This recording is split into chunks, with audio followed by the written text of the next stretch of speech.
So, on behalf of Jesus Rodriguez Velasco and myself, welcome to Foucault 113. Welcome also everyone who's in the live streaming and tweeting room, the LST room. We are looking forward to hearing your questions and incorporating them into the conversation here. I'd like to propose three possible epigraphs for today's seminar on Foucault's 1970-71 lectures on the will to know, the first of his 13 lecture series. The first is a short passage on page 32 from the lesson of January 6th, 1971. It's on the middle of the page.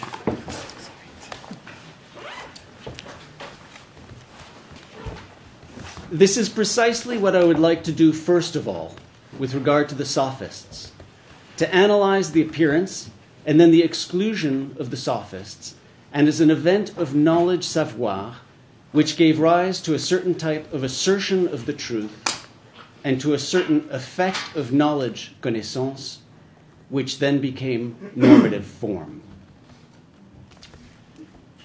First of all, with regard to the sophists. I offer this first passage because it upends so many of the naive periodizations of Foucault's work, and in so doing enriches possible readings of his published books.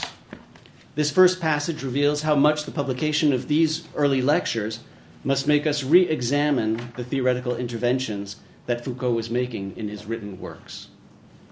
Antiquity is there from the beginning as a motivating force, as we see with Oedipus, and all of his work, and it traverses all of his work and has to be reckoned with. I'll be arguing soon, perhaps at the next seminar, that these lectures must make us rethink how to read Discipline and Punish. The second is a short excerpt on page 71. It's the first page of the fifth lesson of January 27, 1971. Going back, he says, not to rediscover pre-Socratic thought, but in order to analyze the types of discourse institutionally linked to the truth, not what it was possible to think or say about the truth, but how the truth found its site of emergence, function, distribution, and necessary form in Greek society. The study will focus on judicial and poetic discourse, with, as a footnote perhaps, a passage from page 92, where he says, in the middle of the page, Greek judicial practice will no doubt be a more reliable guide.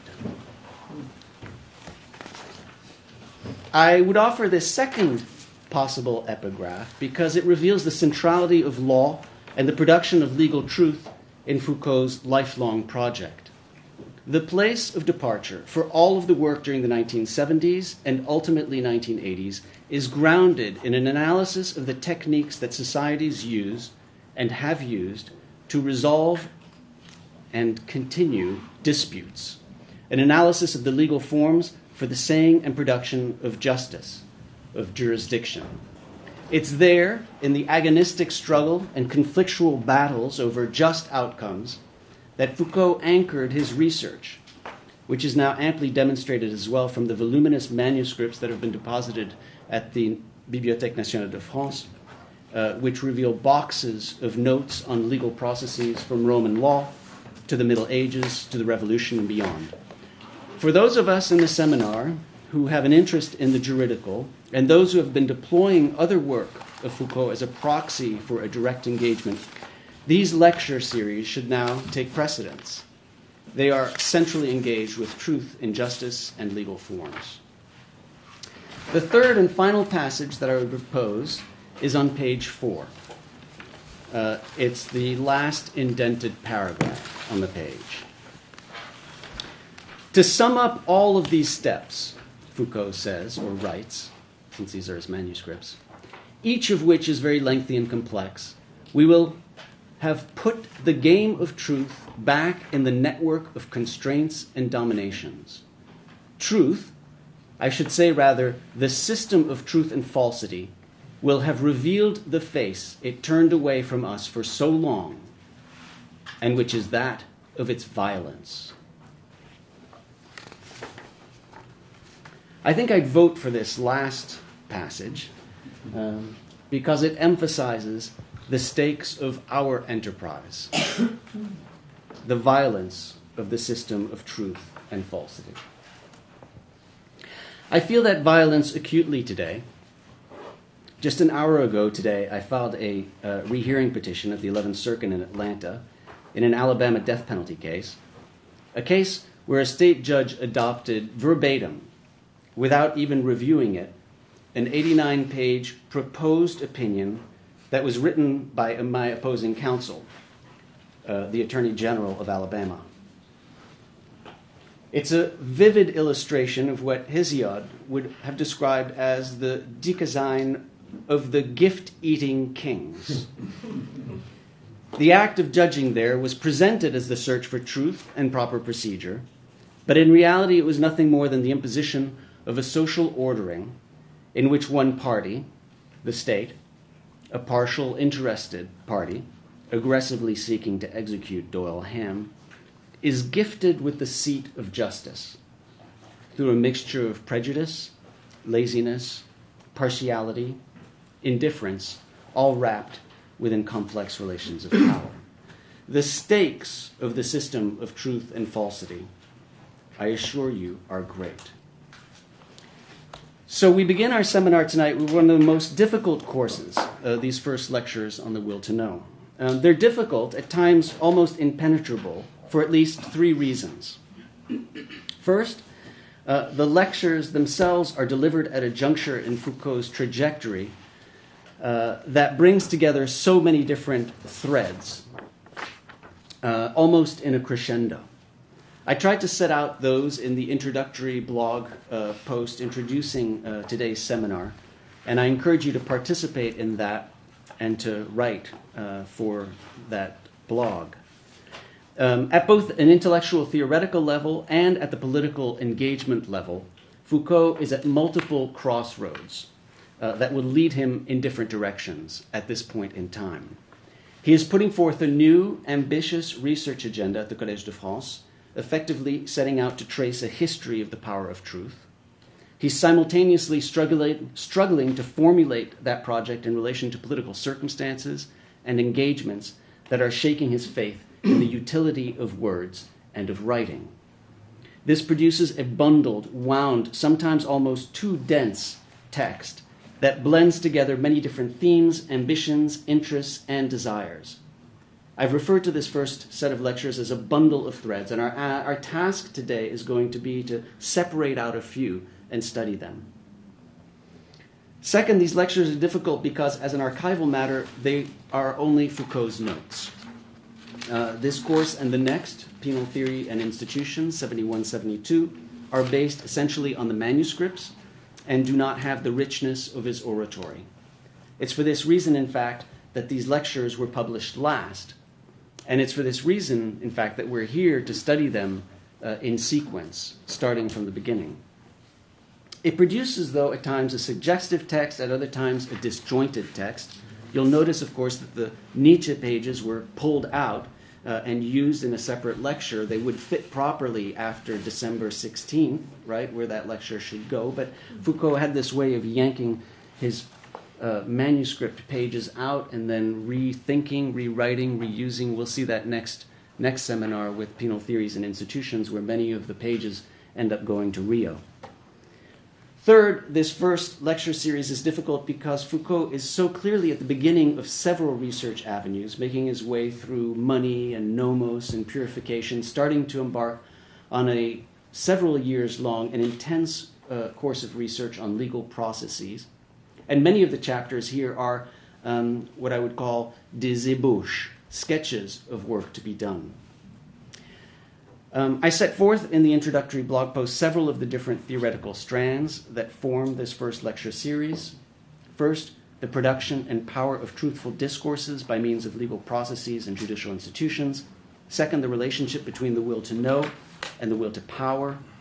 Third, the way in which truth becomes something that has to be told and seen, giving birth, Foucault suggests, to the methods of inquiry associated with modern social science, but also to the later work on truth-telling and pareisia. In order to explore these strands, we've invited two scholars with particular expertise in the late works of Foucault and in his writings on Nietzsche. Because of the links between this lecture series and the late Foucault, and because of the complexity of this particular book, we thought it would be important to have scholars who are steeped in the full arc of his work and also steeped in the various stages of his writings. I should say that we've invited for many of the other seminars thinkers who are not necessarily steeped in Foucault in order to create dialogue and conversations with other theoretical traditions. But this lecture series, it seems important to call on experts of the full trajectory. Nancy Luxon, a professor at the University of Minnesota, has published extensively on questions of ethics and subjectivity in the late Foucault lectures, including, among others, an article on ethics and subjectivity, practices of self-governance in the late lectures of Michel Foucault, which was published in Political Theory in 2008. Professor Luxon is presently editing a translation of Le Désordre des Familles, originally published by Arlette Farge and Michel Foucault in 1982, along with a companion volume of critical commentary that will include archival materials, critical reception, and essays treating the intersection of history and philosophy. Nancy is also the author most recently of Crisis of Authority, which was published by Cambridge University Press in 2013. James Faubion, who joins us from Rice University, where he is the Veraslov Tsanov Chair in Civic Affairs, Professor of Anthropology and Faculty Affiliate in the Department of Religious Studies, is the editor of several collections of Foucault's work, including the second and third volumes of the essential works of Michel Foucault and the second edition of Michel Foucault's Death in the Labyrinth. Foucault's essays Nietzsche, Genealogy and History, and Nietzsche, Freud, Marx appear in Professor Faubion's edited volume on aesthetics, method, and epistemology. He's the author, most recently, of an anthropology of ethics. After their presentation, I will ask my colleague and friend, Jesus Rodriguez Velasco, to comment and launch questions for us all and help moderate the discussion. Professor Velasco's research focuses on medieval legal practices and codification across the Mediterranean basin. He is now in the process of revising his new book, Dead Voice, Legislating with Philosophy and Fiction in the Middle Ages. As you all know Jesus. He's professor of medieval and early modern studies. He's the chair of the Department of Latin American and Iberian Cultures and a professor as well in the Institute for Comparative Literature and Society. His interests, as you will see, map perfectly on these lectures, particularly these early ones. We'll be focusing next seminar mostly on medieval legal practice. Now, before I turn things over to Nancy Luxon, though, I would like to express my deep thanks to all the people and organizations that have made this series possible. I'll do it once, but I think it's important to thank them at first. The provost, John Cotsworth, the executive vice president of arts and sciences, David Madigan, and the dean of the law school, Gillian Lester, have all generously supported and made possible this series. Vice President Suleiman Kashani and Dean Alondra Nelson have guided us in important ways, and we thank them dearly. The series is a joint collaboration of the Columbia Center for Contemporary Critical Thought and the Society of Fellows in the Humanities at Columbia University. We're also pleased to have the support of the Maison Française, the Department of Latin American and Iberian Cultures, and the Institute for Comparative Literature and Society. Claire Merrill, who you all have been in contact with, has worked tirelessly to make this all come together, and we owe Claire a great debt of gratitude and a round of applause.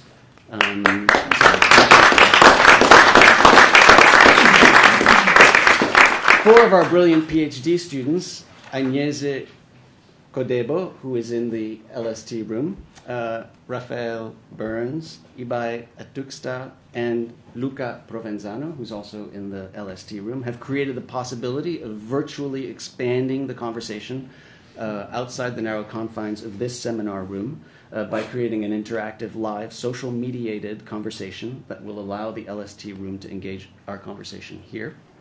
Eileen Galuli and Conley Lawrence at the Society of Fellows, Shawnee Peer and Joella Jones at the Maison Française have all worked tirelessly on this project, and we also want to thank Robert and Joe Feldman from Total Webcasting. Robert Cartolano, head of the Digital Programs and Technology Services, and Shanetta Richardson at CUIT. Now, we're about to plunge into these lectures in a seminar format that is also at the same time a reading group. I'll only ask one thing. The purpose of this seminar is to trace the course of these 13 yearly lectures, to find new material, to explore lectures that many have been reading for the first time, in relation, of course, to the other works with which we're more familiar, History of Sexuality, Discipline and Punish, and the Order of Things. I urge us, then, to stay focused on these lectures, to avoid spinning off general comments about Foucault, to stay entirely away from the cult of personalities, and most importantly, I urge us to stay focused on the stakes of these lecture series, which is the violence of truth. Nancy, could I ask you to begin? Absolutely. Thank you very much, Bernard, for the lovely introduction, and thanks to you and to Jesus both for conceiving this seminar. It offers truly a rare occasion, not just to engage the sweep of Foucault's lectures, but to engage them in a setting that blends written and spoken, oral and oral, text and context. And so I want to begin my remarks by reading a short passage. It begins. There are many, I believe, who share my desire to avoid a beginning, a similar desire to find oneself from the moment one enters the game, on the other side of the discourse, without having had to consider from the outside everything about it that might be singular, daunting, perhaps even malevolent. This desire says, I wish I did not need to enter into the risky order of discourse. I want it to surround me like a calm, deep, indefinitely open, transparent sheen, from which truths would rise one by one. To this all too common wish, the institution responds, ironically, because it renders beginnings solemn, because it surrounds them all with a circle of attention and silence, and because it imposes certain ritualistic forms upon them, as if to make them recognizable from a distance. But perhaps this institution and this desire are nothing more than two contrasting replies to the same anxiety. Anxiety from the sense that underneath this activity, as gray and everyday as it might be, lurk powers and dangers that are difficult for us to imagine. Anxiety from a suspicion that there are struggles, victories, wounds, domination, and servitude in these many words whose roughness has long been smoothed by use. But what, then, is so perilous about the fact that people speak, and that their discourses proliferate indefinitely? Where, then, is the danger? These are powerful opening words, here marvelously translated by Thomas Scott Railton, words that come from Foucault's inaugural lecture at the Collège de France, given on December 2nd, 1970. It's for that reason that I invoke them here. The event that is this Foucault 1313 seminar offers the rare setting in which to encounter these lectures, that is, as events of public address. They are also records of thought unfolding in a room, records that bear the traces of actions Foucault undertakes elsewhere outside the university. These lectures pose an unusual challenge to us, their untimely recipients, disjointed in time and space from their original performance. Any lecture presumes a certain context shared by its auditors, the events of the day, the media images that represent them, the questions that hover unheard, unseen in the corners of the room like Goya's monsters, the wars that lack yet a name. And so a tension emerges. How do we read and respond to these lectures, wrenched from their original context? For some thinkers, the dilemma would be perhaps less acute. The correspondence between lectures and final text would be close, the differences unremarkable. For Foucault, however, the lectures and written texts often diverge remarkably from one another. His thought changed, perhaps. Rhetorical liberties might be taken in the spoken moment or, contrarily, on the page.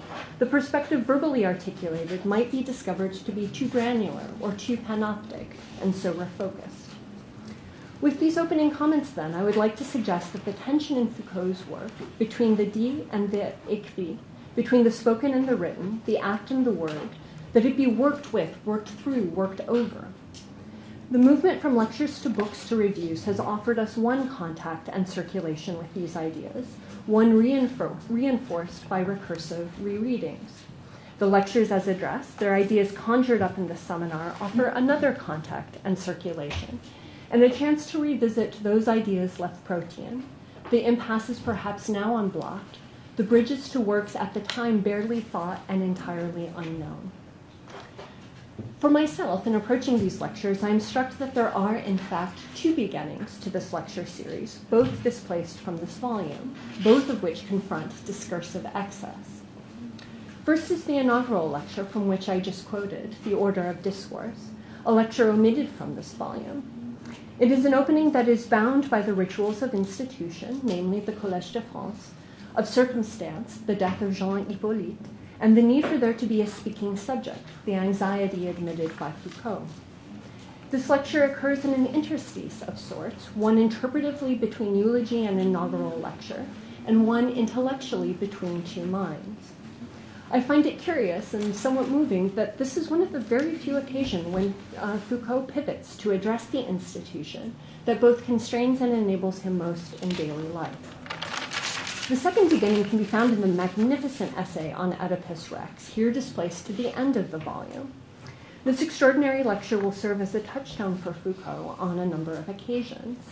Indeed, Daniel Defer describes it as something that plays a role akin to that played by Las Meninas in relation to the theory of representation and the order of things. In this lecture, given first at SUNY Buffalo, Foucault sounds the themes, once again, of a person bound by rituals of institution, namely sacrifice, of circumstance, the plague of Thebes, and of the need for there to be a speaking subject. Oedipus must confirm and admit his crime. This lecture offers the beginning to Foucault's thoughts on the will to know, one that stands in stark contrast to the written opening of the first volume of History of Sexuality, which evokes a very different character of Oedipus, namely Freud, and the speaking subject produced by the confessional practices of psychoanalysis. If the overarching theme for this and the lecture series to follow is 19th century tonality, both of these beginnings for this lecture series, then, set the stage for the production of power and truthful discourse.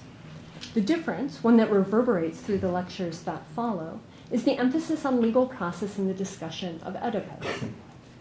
Both within that lecture and across Foucault's career, Oedipus serves as a symbol, a figure torn apart, one who challenges any approach to juridical and symbolic forms. Specifically, the figure of Oedipus marks the conjoinment of two forms of truth production. Oedipus further marks a crisis at the heart of truth production in the existing order.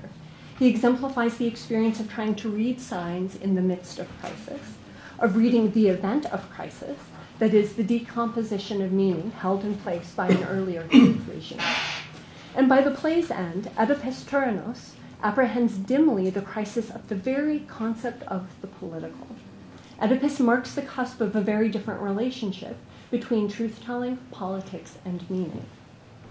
And so across these registers, we begin to see a shift of the enunciation of truth from the divine and prophetic to human recollection and witness. Oedipus stands in between the predictions of Apollo as prophesied by Tiresias and the evidentiary claims of the two slaves who reluctantly recollect and attest to witnessing the murder of Laius. By historicizing an account that modern European thinkers usually situate as ahistorical, Foucault inaugurates through Oedipus the gradual decline of sovereign authority and the emergence of evidentiary practices alongside such authority. These will vacate politics of the very conflicts and struggles that give it its perils, yes, but also its stakes. Caught between the divine and the popular, between future predictions and past recollections, the tyrant Oedipus thereby opens up an ambivalent space for presence, for the present, for the event. Returning now to the earlier lectures in this particular series, we can see that Foucault charts a series of transformations that historicize this shift, alter the terms of knowledge production, and so muffle the effects of power.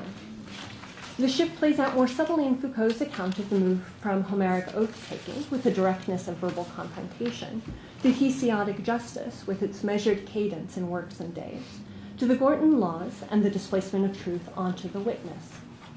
As for Oedipus, a tragic figure himself, his position is entirely untenable. Born and then undone by the conflict between the truth of his biography and that of his surrounding order, He births a new mode of truthful discourse, but one ultimately and profoundly unmoored from power. From his example emerges the problem of political knowledge, in Foucault's words, of what it is necessary to know in order to govern the city and put it right. So what then makes political knowledge into a problem? If Oedipus opens up the question of right governance and knowledge, I would argue that he does so from a position of excess. Struggle appears when Oedipus presses the recollections of others, forces the slave's testimonies, is driven to discover. Political power here is in excess. It is the power of the tyrant, that autocratic power to coerce. Excess likewise comes to characterize Oedipus's knowledge. Oedipus lacks the divine insight of Apollo that is prophesied by Tiresias, just as he lacks the knowledge of the murder at the crossroads, as it is attested by slaves. He is the inarticulate point of articulation between two orders. As these two halves of the semblance come together, the effect is just too much. The present becomes fraught as it staggers under the portent of prophecy and the weight of a recollected past. As tyrant, Oedipus both does too much and knows too much. He has too much power and too much knowledge. That excess must be drained of its capacity to unsettle and destabilize for order to survive. Caught between divine prophecy and human memory, the present becomes characterized in terms of evidence, as evidence to be tested, evidence to be stabilized through inquiry.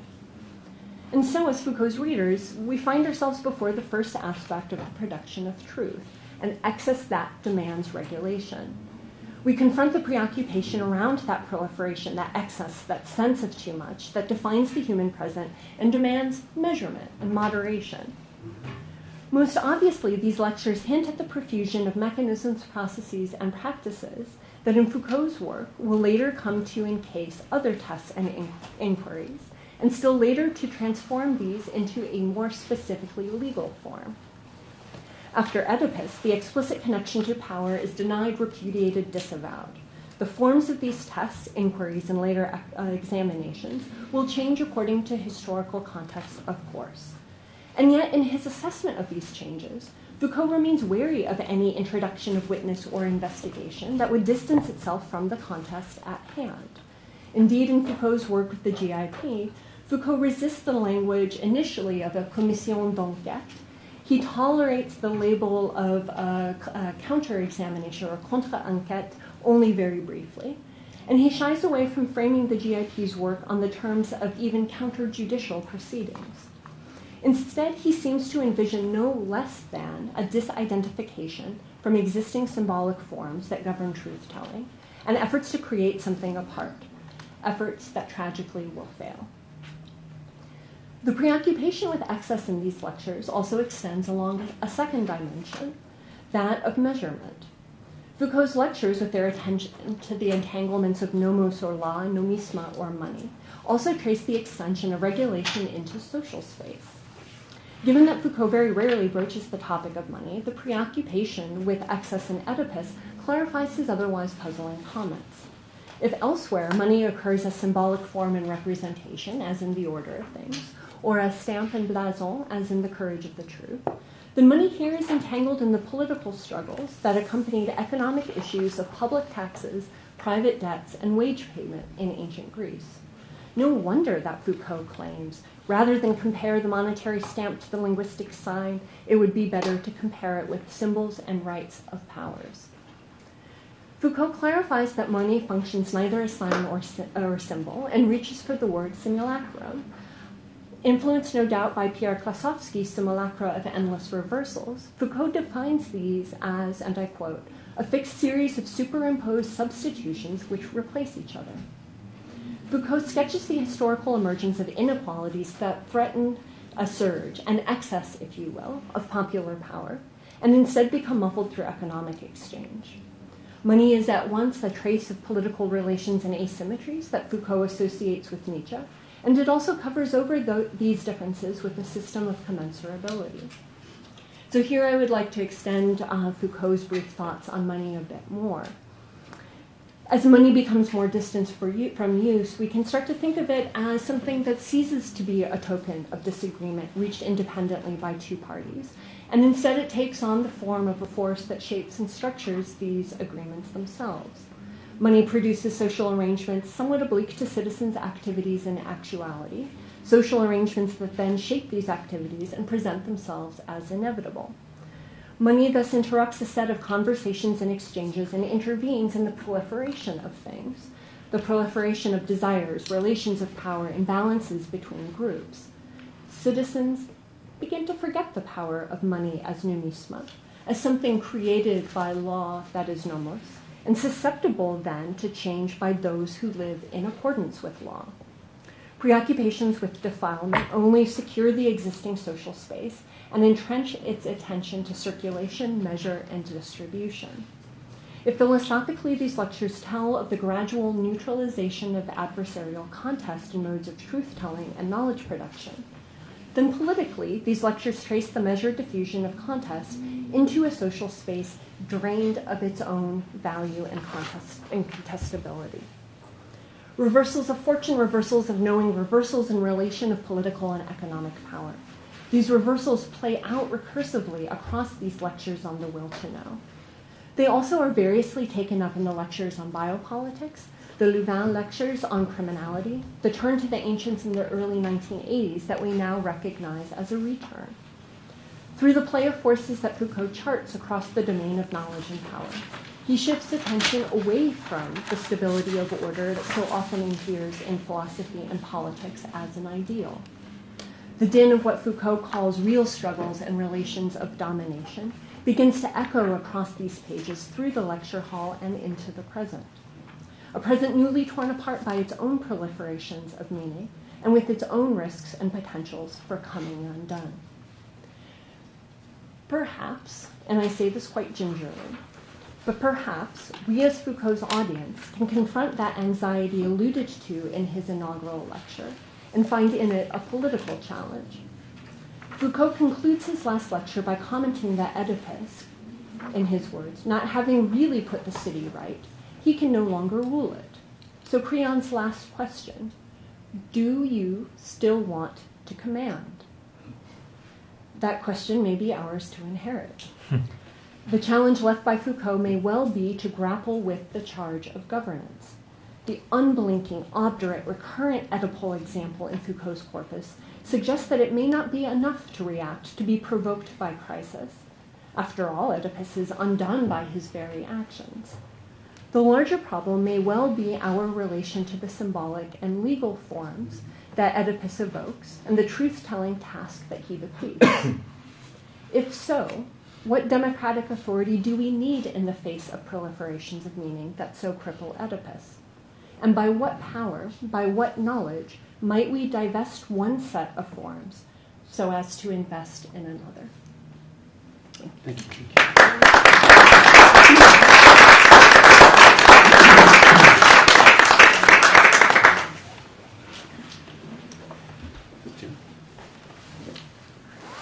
Thank you, Bernard, Jesus, Julien, very much, for inviting me to be here. I'm very pleased to be here. My preoccupation in these remarks is indeed the engagement that Foucault manifests in these lectures and the relationship between that engagement, particularly with respect to the concepts of the will to know and the will to truth that appear in the later corpus.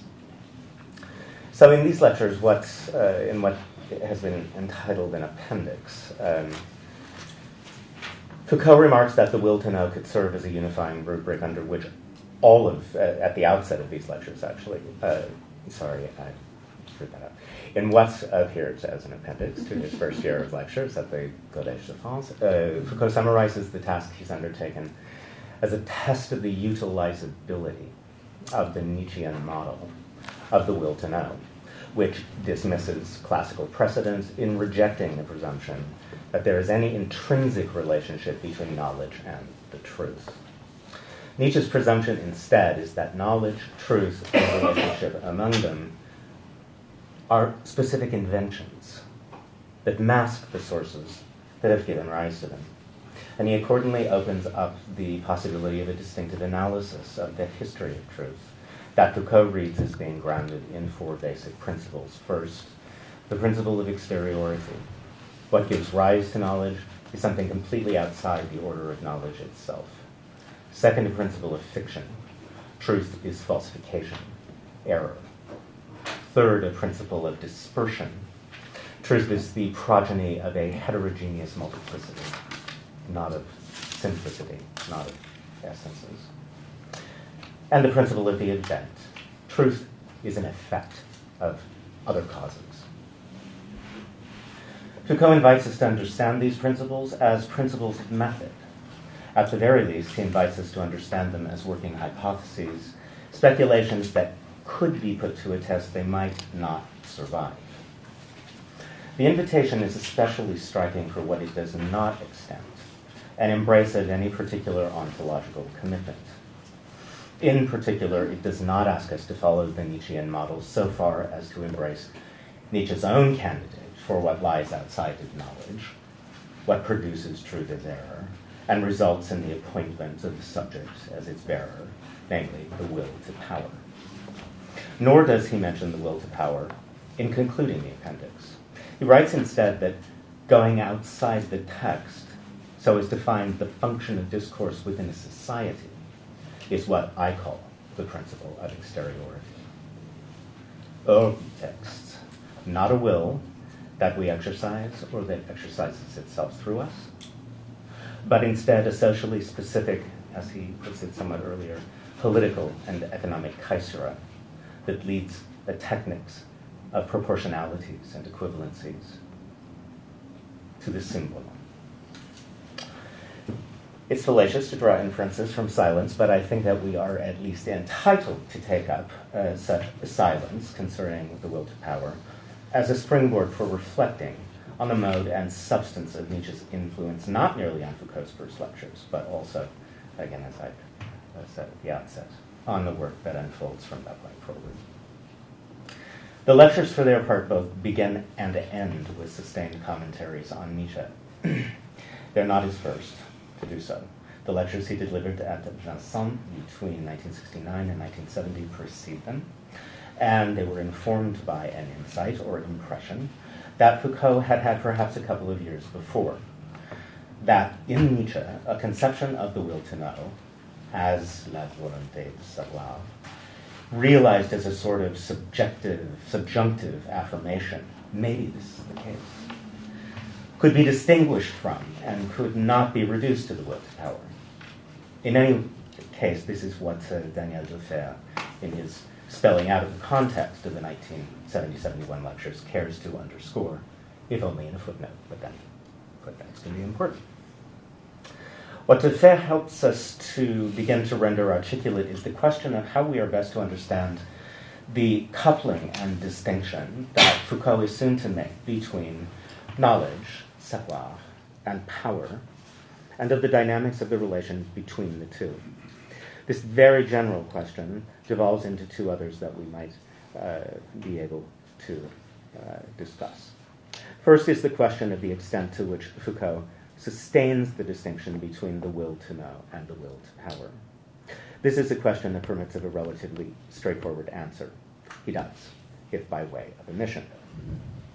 At the outset of the first lectures, Foucault remarks that the will to know could serve as a unifying rubric under which all of the work he had previously accomplished could be subsumed. The history of madness, the birth of the clinic, the order of things, and so on. From the first lectures forward to the French subtitle of the first volume of the History of Sexuality, it's a great pity that Robert Hurley did not actually preserve the subtitle in his translation. And I've become so distracted with that I've lost. No, here I am. And a footnote on page 76. Talk about and all kinds of odd other problems. In any event, let's not pick on Robert. He may be listening. From the first lecture forward to the French subtitle of the first volume of the History of Sexuality, he preserves the will to know, la volonté de savoir, as a thematic touchstone. The will to power has no such role. It is notable for its absence. What's also notable is that the typical French translation of the will to power, the Nietzschean will to power, is la volonté de puissance. Foucault's knowledge power dyad is the dyad of savoir and pouvoir.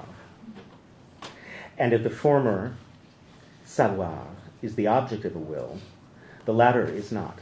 So far as I know, Foucault never writes of a volonté de pouvoir. This is the sort of answer, however, that raises more questions than it resolves. Scholars of Foucault have had to address explicitly the contrastive use of connaissance and savoir, not least because that usage is pivotal to his distinction between the pure disciplines and the disciplines that constitute the human sciences, which are, of course, the focus of his investigations.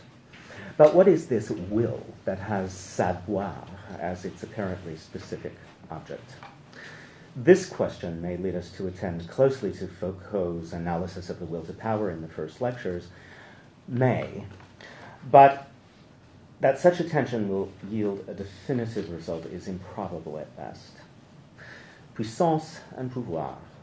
Scholars have understood understandably rarely, or ever, I don't know a case, bothered to address this distinction, which has no comparable function in Foucault's work to the function that the distinction between connaissance and savoir does.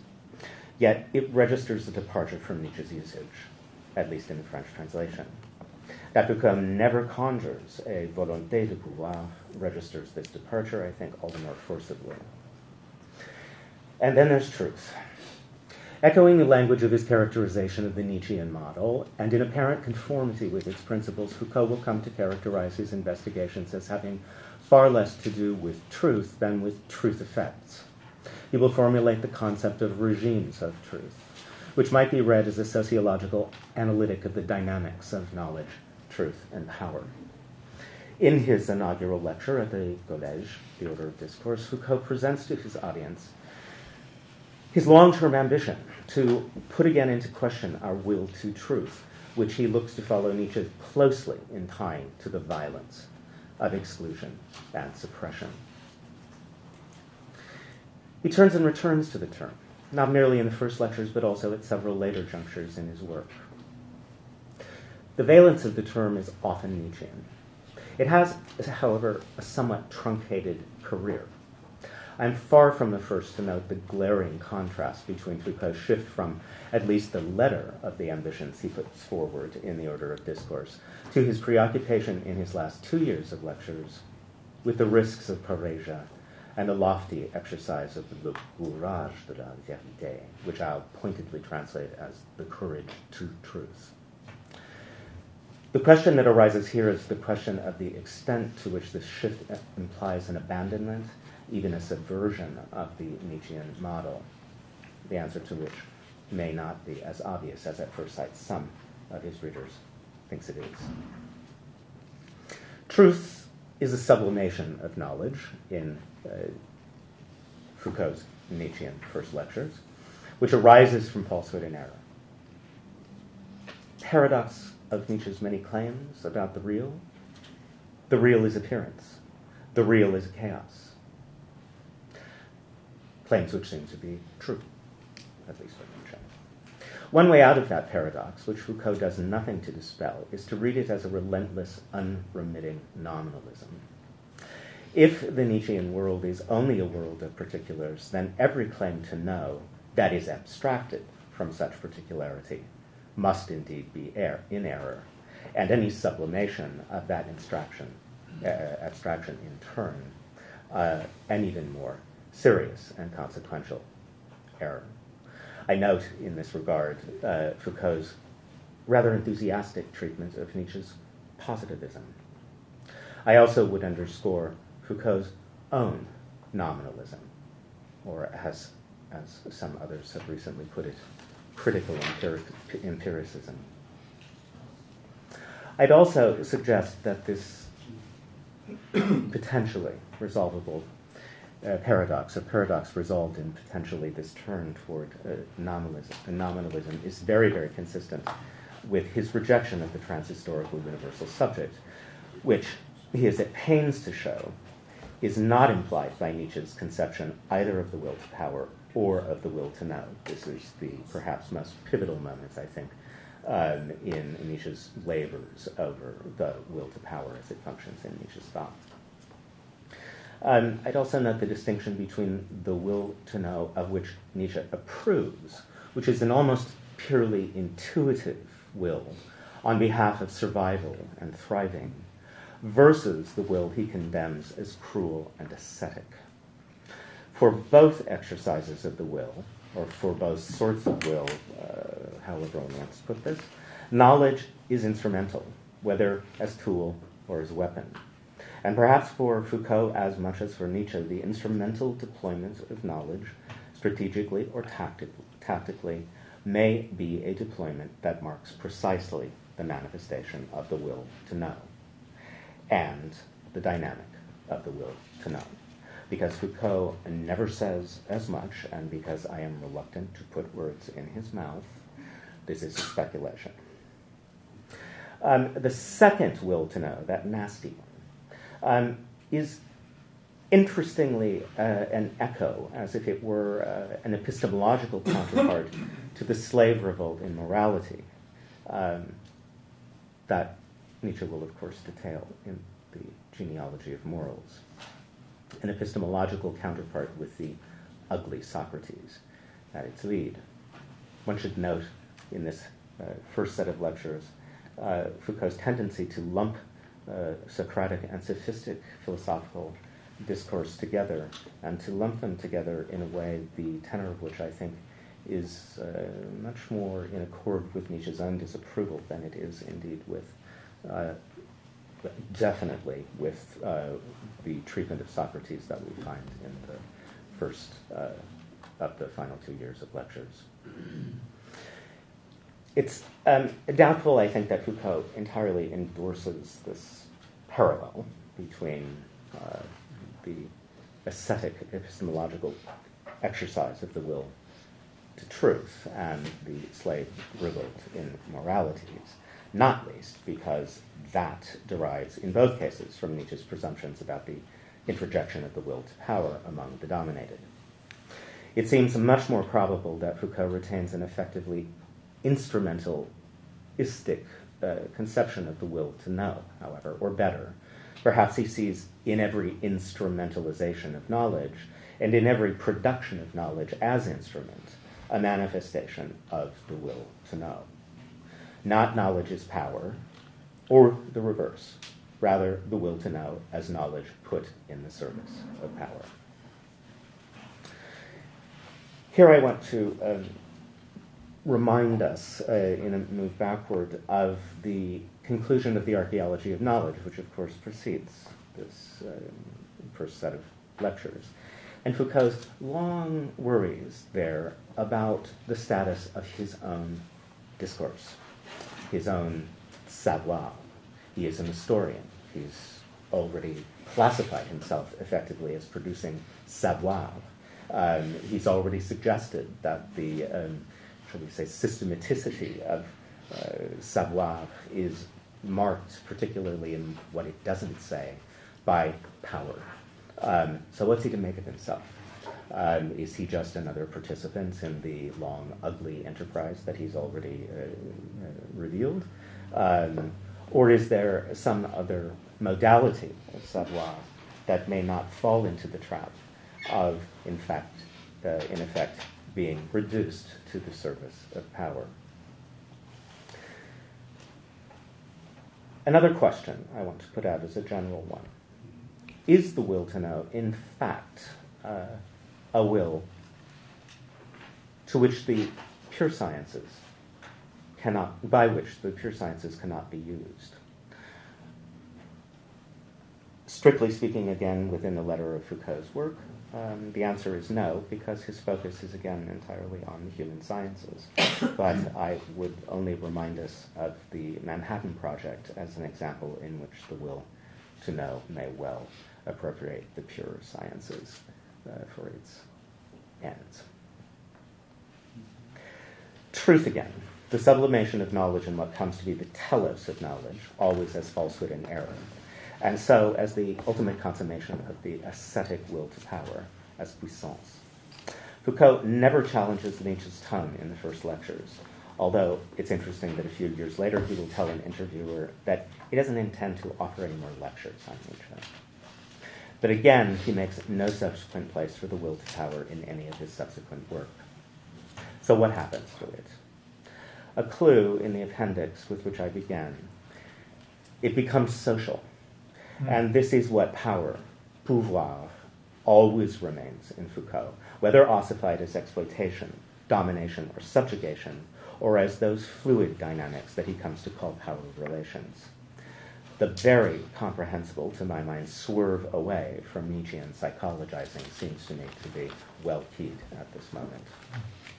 And this position, I think, the sociologization of power, and with it the dynamics of power and knowledge, is never abandoned, not even in the last work. What supplements it most clearly after the first volume of the History of Sexuality, and definitely afterward, is the recognition of the socio-historical heterogeneity of orientations toward knowledge and truth alike.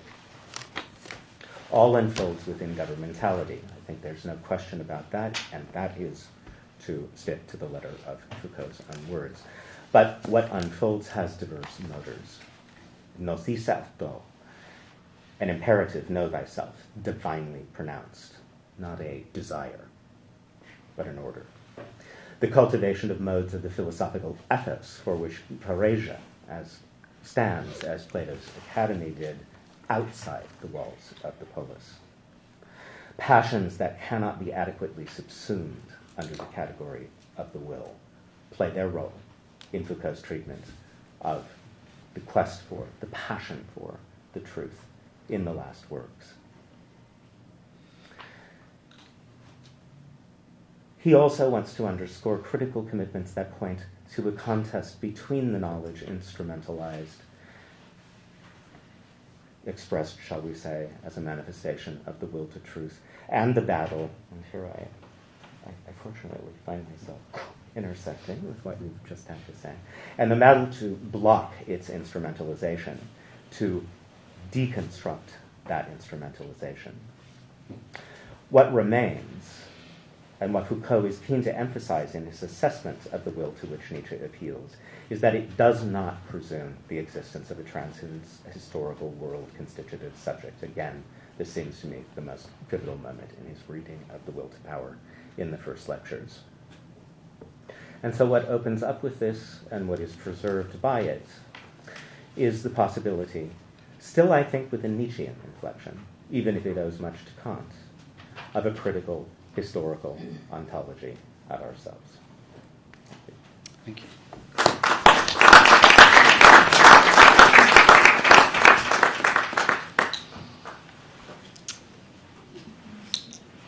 Okay, thank you very much. As Bernard,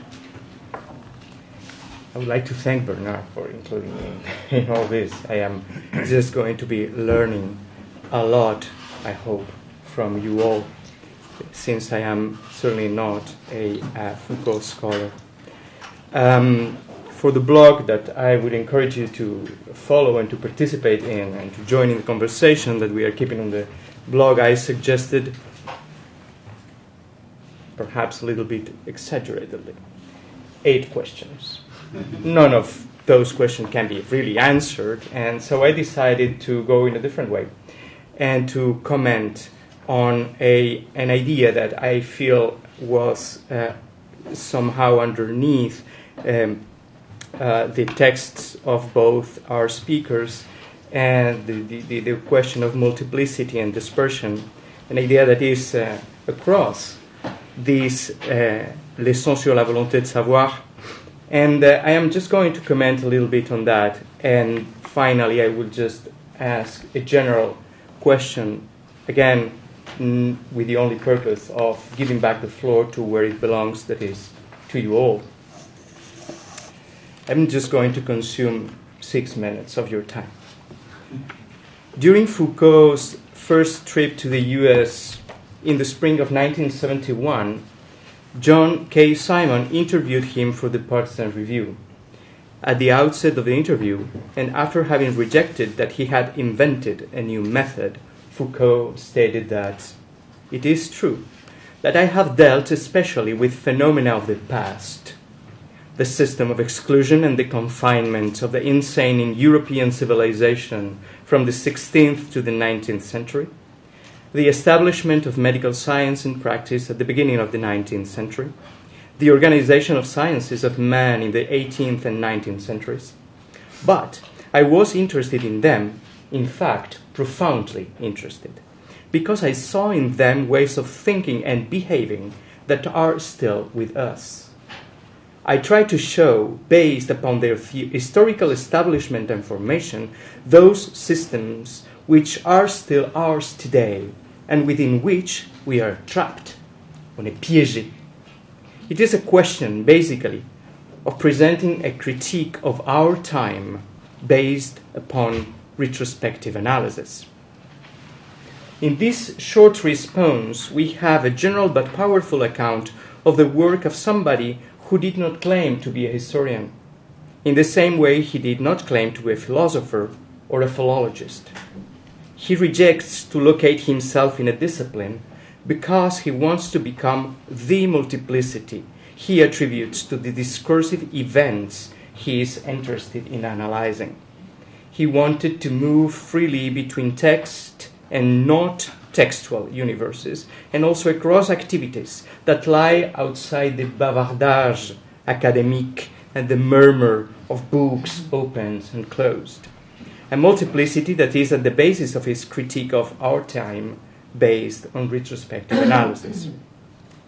At the time of this interview, Foucault was almost done with lectures on the will to know, a long and complex exploration in which he begins with a highly provoking and brilliant reading of Aristotle's first lines of the Metaphysics, in order to underscore not what the Aristotelian text opens up to, but rather the many closures and lesions it operates.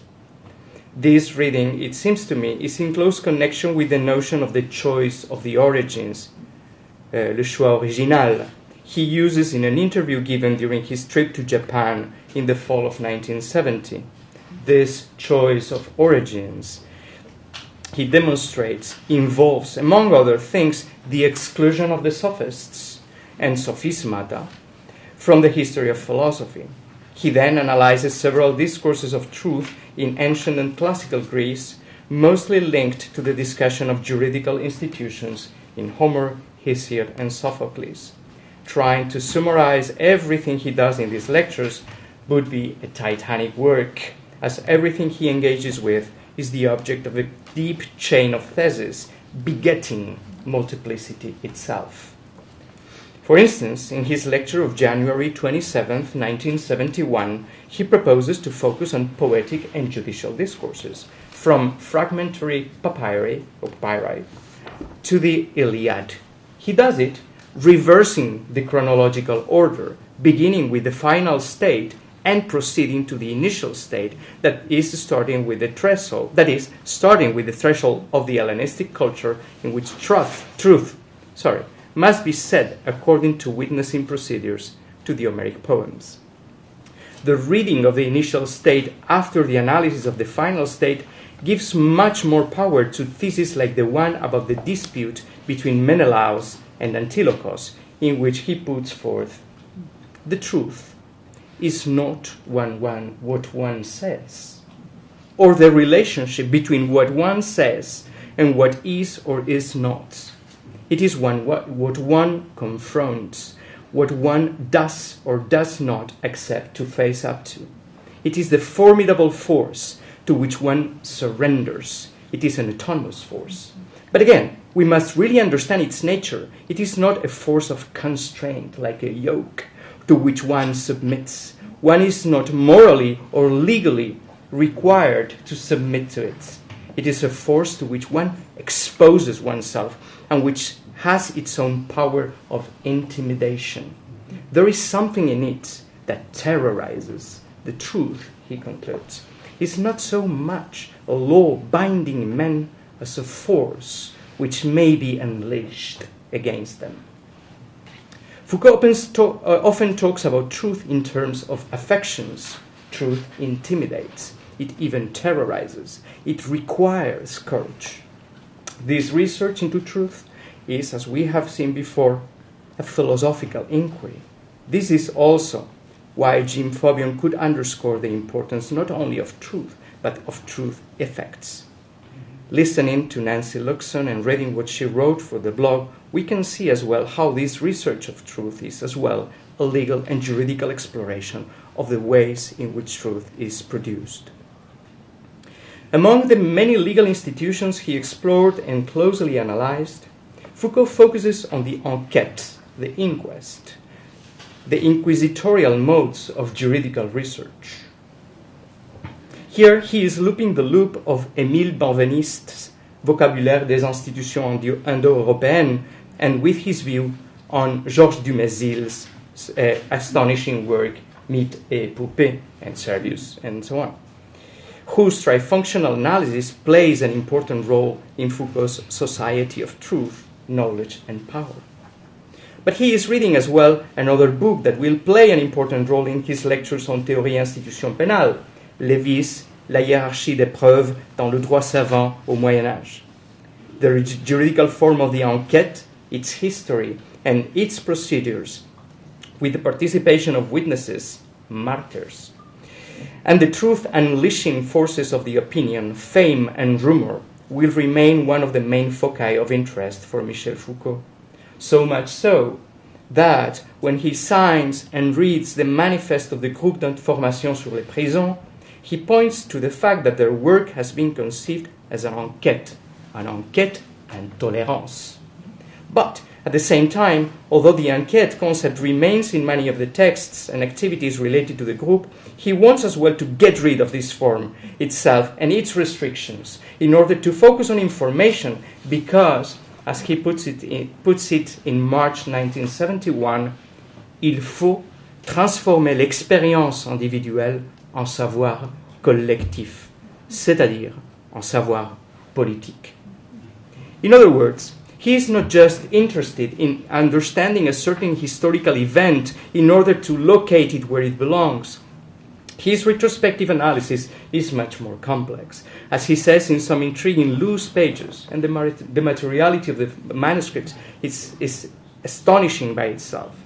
In some loose pages, apparently attached to his lecture of March 17, 1971, he has tried to analyze what he proposed to call discursive events, as I mentioned at the beginning of my intervention. Those discursive events do not occur in a discourse, in a text. They are, as he puts it, dispersed between institutions, laws, political victories and defeats, demands, behaviors, revolts, reactions. He even goes on to say that the discursive event, which is characterized by its multiplicity, is never textual. We do not find it in a text. By analyzing the text, Foucault analyzes, by analyzing the texts Foucault analyzes, he seems to be interested in finding out what philology alone, the very discipline of textual analysis in which Nietzsche, Benveniste, or Dumézil, three towering presences in Foucault's thought, were nevertheless experts, cannot even fathom. He proposes to find the discursive event in a series of processus, humbles et externes, some of whose examples are peasant debts, subterfuge in the establishment of money, displacement of the rites of purification, small, humble origins, In this sense, the analysis of the emergence of money on February 27, 1971 is nothing short of brilliant and so important for a humble medievalist like me reading Nicolas Oresme de Moneta, in which he claims the money belongs to the citizens. The location of those discursive events in Foucault's activity would take us in many directions, including his involvement in the information and inquest about prisons, or his political reactions towards the political, legal, and numismatic unfulfilled promises of the Fifth Republic of 1958. Not because this is his context, but because there is a need to break the very concept, the ghost, of context. One could say that the discursive event is never in the context. We can never find it in a context, but rather in the ways in which the context is submitted to critique. But the challenge is more contemporary as well. Those instances of discursive events Foucault talks about seems to be extremely contemporary, vibrant now as we speak in the prisons of our country, and beyond, in public and private debts, in the production of alternative nomisma, money, and other humble and not so humble external processes. As Foucault puts it in a rather agrammatical note to himself, retrouver ce tout autre chose dont parlait Nietzsche. I would like for our guests and the rest of the audience to speak a bit more about those challenges, about those discursive events that we need to analyze now, and about their multiplicity. Thank you.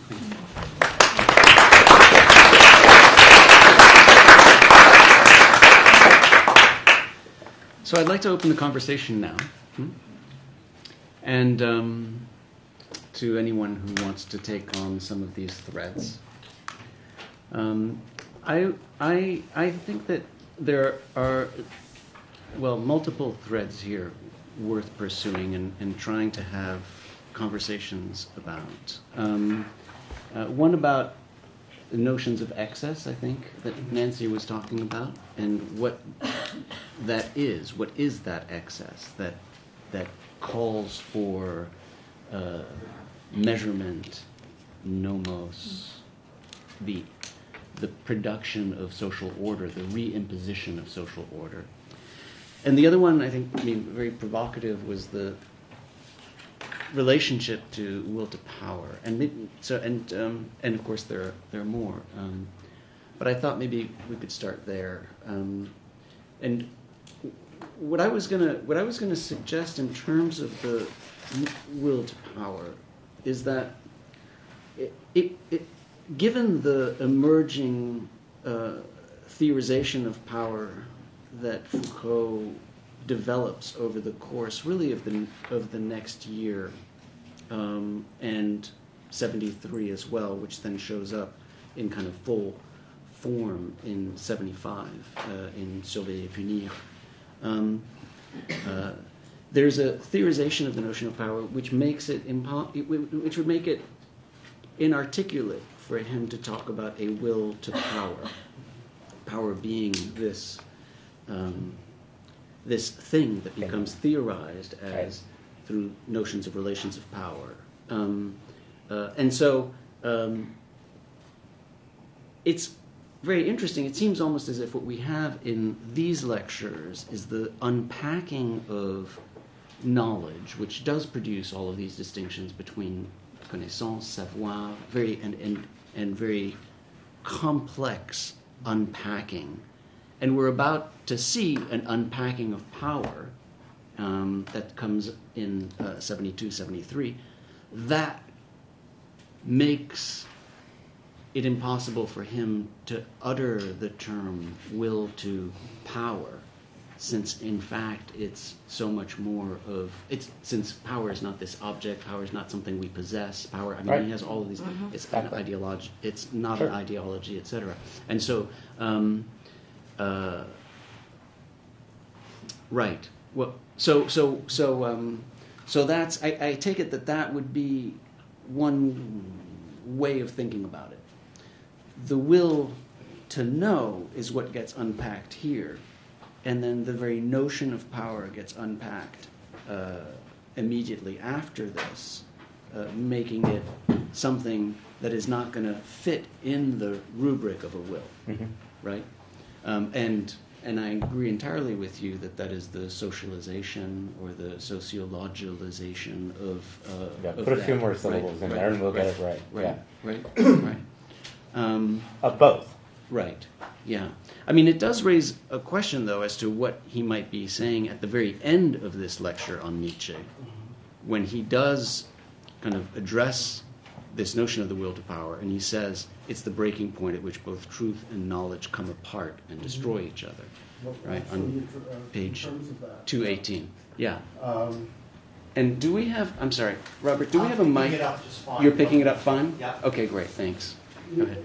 He seems to be historicizing truth, right? Because he says before the Greeks, before the Socratics were around that time, you didn't have truth, you know. So, but obviously you had language. So you have a distinction between language and truth, which is easy to understand in Foucauldian terms, and also in terms of what you're saying about language is obviously an excess, but truth is, as Nancy was saying, truth is a valve. You know, like Nancy quoted the Delphic Oracles, know thyself. And I think the way the Greeks understood it is that know thyself was watch out. you know, truth is going to get you. You know, so so you have like a historicization of truth as a limitation of signification. So it really fits well into Foucault. It makes us understand the artistic side of Foucault, you know, the wild signification.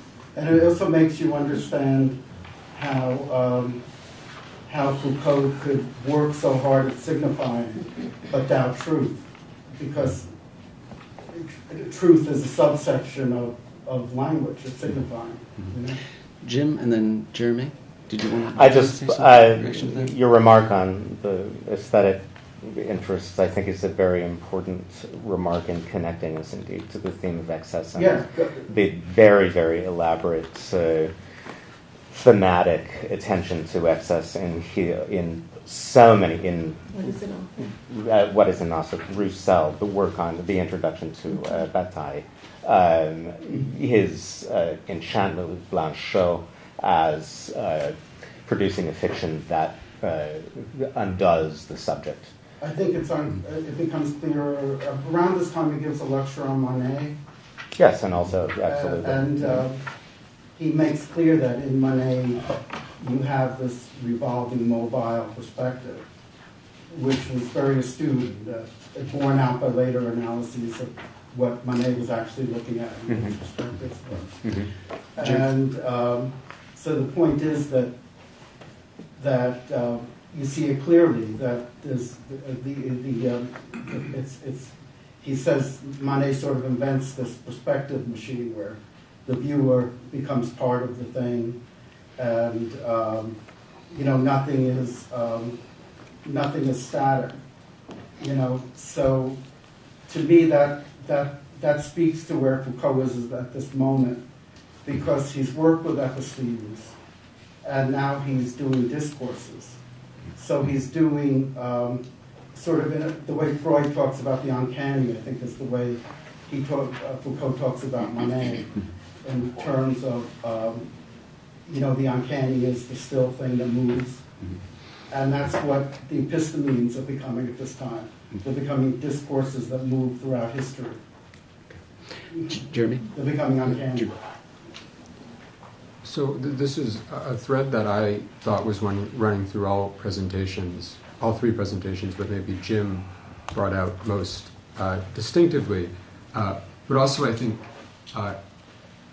in all three presentations kind of remain somewhat understated, because I think it's quite uncomfortable is, given that Foucault begins with this critique of exclusion, and we so often deploy Foucault as a critic of other folks who exclude and who rule things out, and Aristotle rules a lot out at the beginning of the lectures.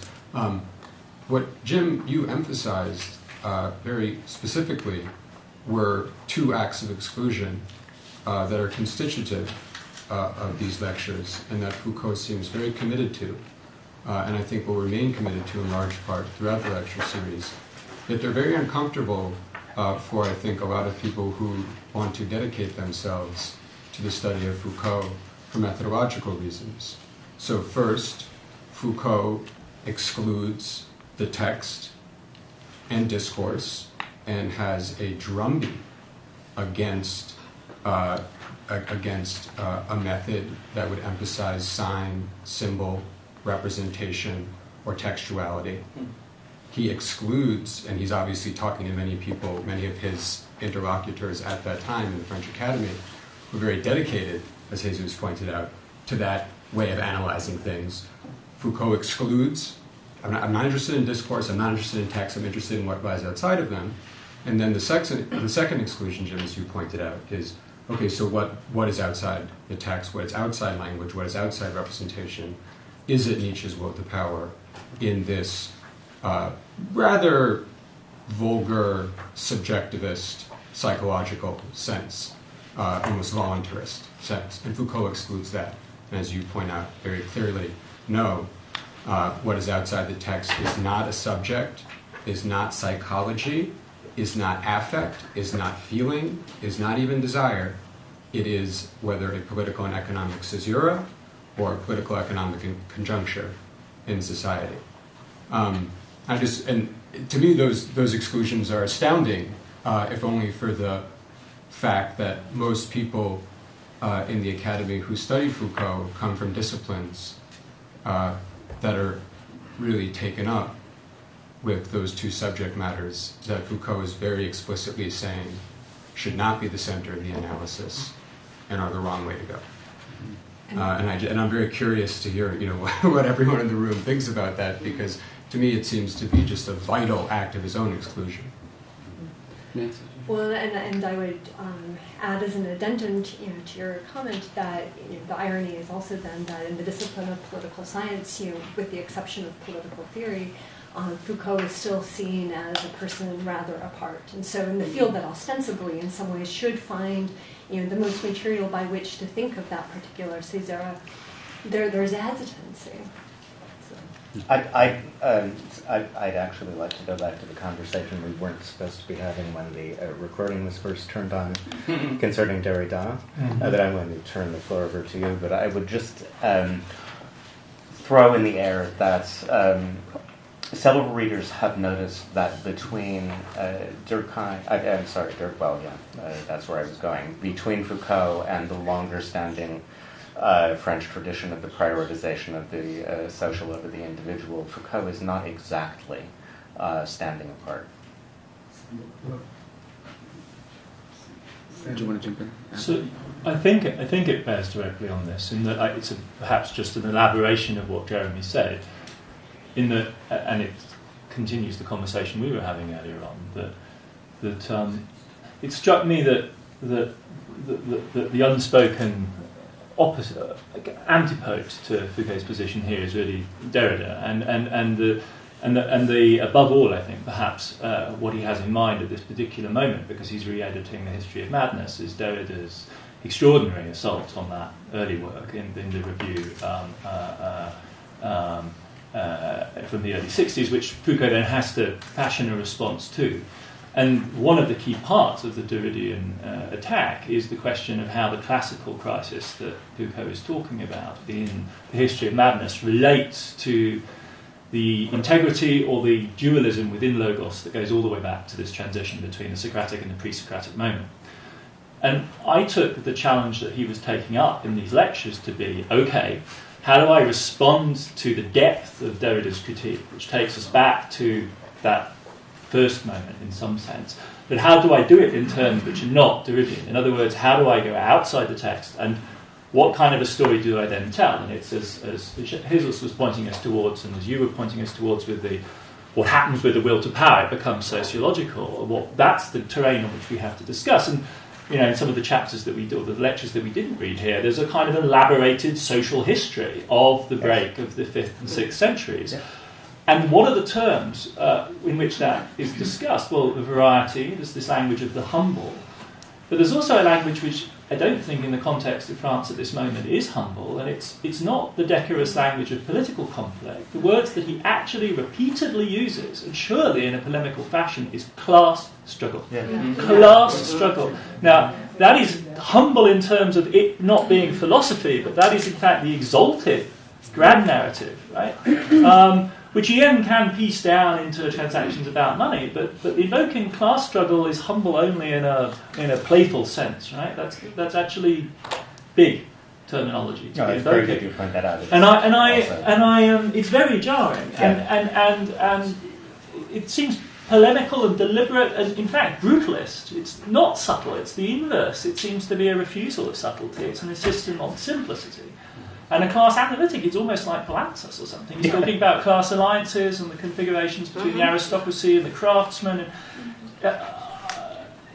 and directly, and as Jeremy's insisting, as it were, that's the exteriority. When you go outside, that's what you're going to encounter, and what you're going to encounter is class.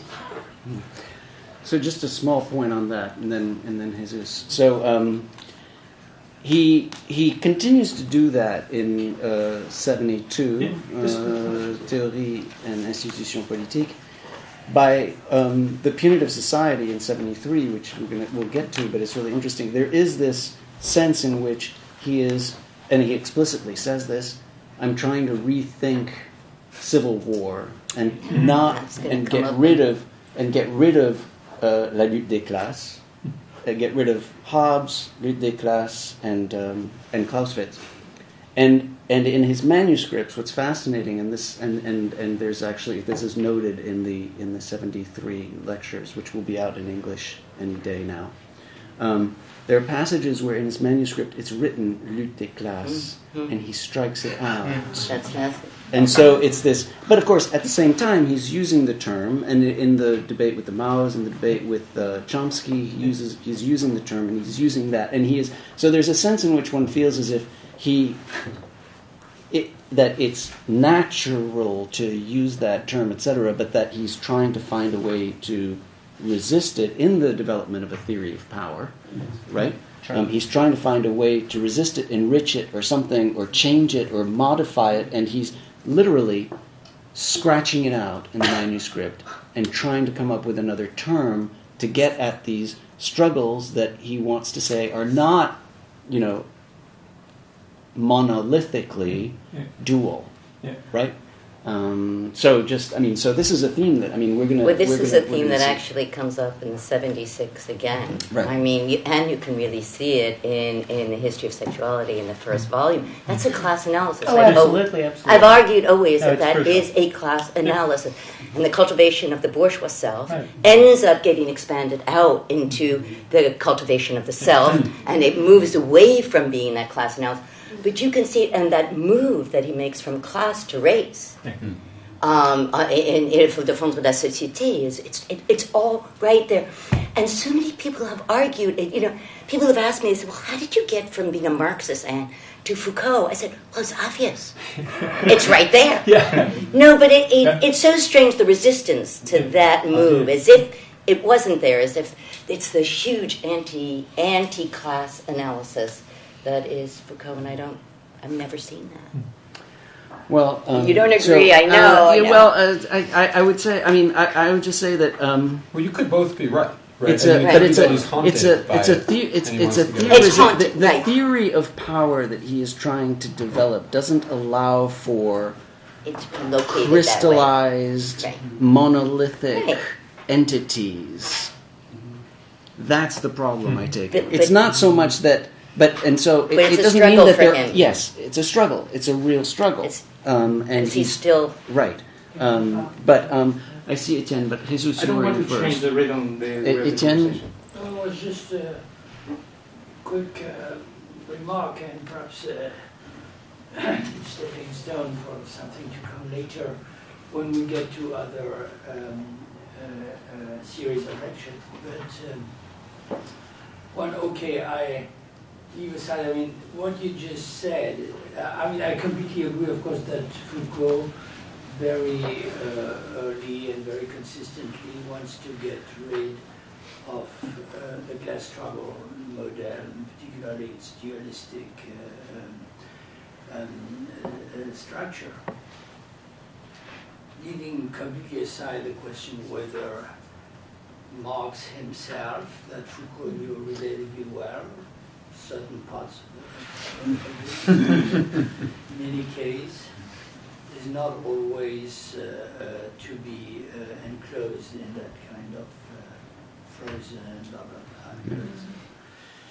blah. But sometimes, yes. But what I find strange, and listening to you more than ever, is the fact that he would put Hobbes on that side.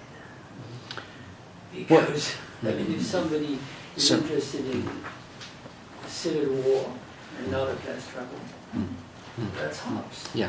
And, and if somebody has a perception of the conflict, of the generalized conflict that is latent in every institutional process and threatens to permanently subvert the state, and that is not dualistic, that's Hobbes. Right. Very, very strange. Right. Well, what it is. Despise or rejection of Hobbes is much more surprising to me than his rejection of Marx. Okay, but what it is that he's rejecting in Hobbes is, and again, on his reading, I agree, on his reading of Marx, on his reading of Hobbes, it's that the idea that the war of all against all somehow ends in the Commonwealth, and then that something like a civil war would return us to the war of all against all. So it's that idea that in a state of nature there's a war of all against all, it ends with the formation of a Commonwealth. Should the Commonwealth collapse, we then return to a war of all against all. And his intervention there is not something about Marx and class. It's really that no. The civil war permeates civil society, right? So that space in the middle where we have a commonwealth or a republic is governed by, or the model we need to think about is civil war. It's not an ending or a rupture. It is traversé par la guerre civile. Exactly. Okay, now, right. So, right. Right. With any thinker, we have to deal with their readings of others, right? But that's the way he is positioning himself, or at least that's the intervention that he's making. Partha. Actually, this is slightly going back to the earlier discussion of excess and measure and so on. And it's a more general question I have about the relation between the lectures and the published works of Foucault. Because very often, for many here in this room, we were introduced to Foucault through the published books, and the lectures came much later, particularly someone like me who only reads these in English. And the tendency, of course, is to read the lectures as a kind of groundwork for the published work. But I completely understand that's a very impoverished and limited way of reading the lectures. But there is still this question, what in the published works are the lectures to be seen as this enormous excess, which is then tempered down, measured into these well-argued, rigorously presented. Discipline and Punish is probably the best example of this, of the final work, which is the only one which Foucault approved for publication. These were not meant to be published. Because, you see, the question still remains. Could there be things that he had worked out or suggested in the lectures, which he later realized didn't fit into whatever he was looking at, probably led astray, probably was plain wrong? How are we to judge the lectures then in relation to the book. So I'll intervene, although everybody else should too. But so it's, I think you see it most clearly with regard to the punitive society, or the build-up from 72, or the relationship between these lectures, 72, 73, and then Discipline and Punish. The 73 lectures that we'll get to on the punitive society there are different formulations, different emphases. There's much a greater emphasis on the moralization of criminality. It's more of a story about the moralization of the popular class than it is a political story about delinquency. And so, now, what that suggests, of course, is that these are pistes de recherche, that he was developing these and then would drop them maybe for something else that would crystallize in the book. So it's important to read these lectures with that in mind. Yes, so many of these would be ideas that he would drop. However, what's fascinating about, and it starts right here, and it's something we've talked a little bit in our exchanges about, is the way in which you see so clearly in this lecture the interest in juridical forms. Okay, and he's starting, of course, with the measure, with money as a measure, as a juridical form, and that was, of course, the second epigraph that I was proposing. Right, we're going to find this production of truth through juridical forms, and we see them turn in the next lecture and in here too to l'épreuve, the test, the ordeal as a way of producing truth. We see him then turn to l'enquête, the inquiry. We see it here in Oedipus. This is a focus on a juridical method for producing justice and truth.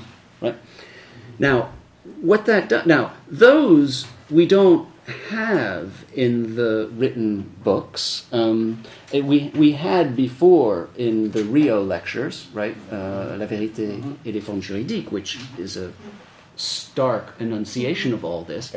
But it's clear that at the end of the 72 lectures that we'll be looking at next, he says, what I need to do is study the form of the examination, l'examen, right? That is Discipline and Punish. Yeah.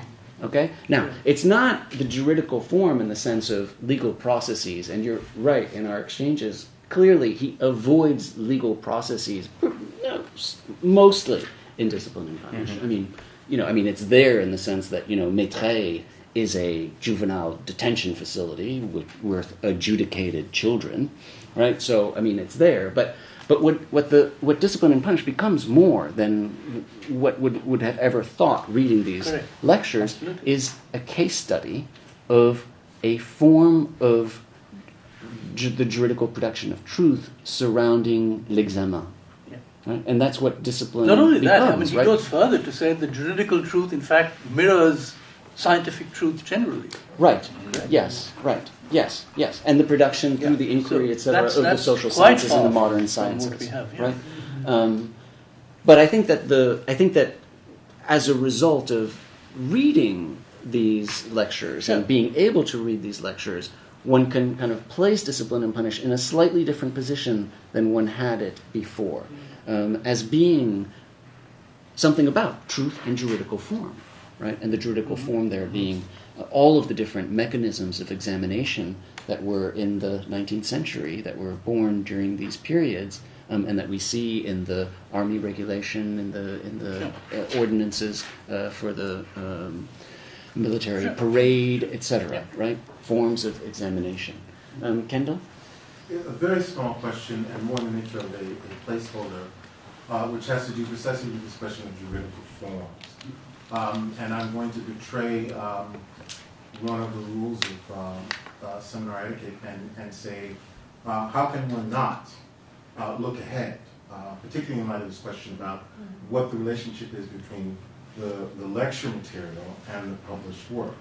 Because on a certain understanding of Foucault, certainly the Foucault Volume 1 of the Issue of Sexuality, I'm not sure it's power or truth and power. Both are are set against the law, precisely because the law is not a form that produces anything. All the law on a certain meaning, borne out by its association with the repressive hypothesis, all the law can do is say no. Law just says no. Right? And yet, these early lectures seem to offer a very different account of the relationship between truth, productivity as such, and juridical form, whose evident abandonment by Foucault in the later work could be seen retrospectively as a real loss. For those of us who read Foucault to try to save something of the productive hypothesis and to connect it to law. No, law is not just about the interdit. Law makes things. It's productive. So, I mean, the availability of these lectures, just from that point of view alone, in a certain disciplinary region, ours, is nothing short of extraordinary. Right? Because it's as though it was there all along, and we didn't know it. You know. I think what's extraordinary about the lectures is exactly what you're saying. In a strange way, for me, and I don't know if this is the case for others, the books dilute what is actually an unbelievably rich process of exploration that's going on. And what you get is some kind of almost condensing down, but it's not as if it's a crystallization of the best. If anything, it's some of not the best. And what gets for me in the lectures is so much of the sort of tenuous spaces where he almost goes and stops and tries this out and tries that out and then moves around it. There's something so alive in that movement in the lectures that you wonder what kind of strictures he imagined. I often thought, reading the books, did he imagine he had to put on himself for the books? And he does make fun of the books a lot, right? There's this sort of quality of something else happens in those lectures that's just much more vivid and. Nancy. I was going to say, both in response to your comment, but then also in response to the comment that Partha Chatterjee made just a moment ago. I mean, I think in reading this particular lecture series in particular, it's not so much a question of what Foucault necessarily abandoned, but that there is a kind of umbrella schema or architecture that really emerges here, I feel. Bernard used the very nice metaphor of a ball of yarn that's entangled here in these lectures that starts to unspool differently in the books and the subsequent lecture series and so on. And for me, I think what really becomes more apparent in reading this particular lecture series is the ways in which Foucault is trying to sort of distinguish or sort of isolate, disentangle how it is that we think about the symbolic forms, that organize a certain kind of social space, where and when it is that they intersect with something more juridical. How is it then that as a subject one finds oneself in the position of having to form oneself on certain terms in order to be intelligible, in order simply to interact with law in that sense. And I think that we have the experience from the way that we Anglophones have approached reading Foucault, that things really got going around the time of Discipline and Punish and forward, that there was a lot of decontextualization that now makes this going back to the early 70s seem like, well, why is there all this, are there all these other discussions that seem to have somehow either submerged or fallen away? But in response to Partha's comment and then also to Anne's, I think that in addition there is also a way in which the relationship between reader and text or between audience and Foucault as lecturer is quite different. And that as an audience member, you're really faced with something like the proliferation of meaning. That, again, you're listening to a series of lectures. Foucault has a particular concept or context of activism perhaps in his mind guiding where it is, that these intellectual lines of inquiry take him. The audience has their own. And so there becomes this very interesting and I think rich interpretive activity that emerges of, well, what to do with, the excess of what you're hearing and what framework could possibly contain it. Like, what would it mean for you then as a listener to start intervening more actively?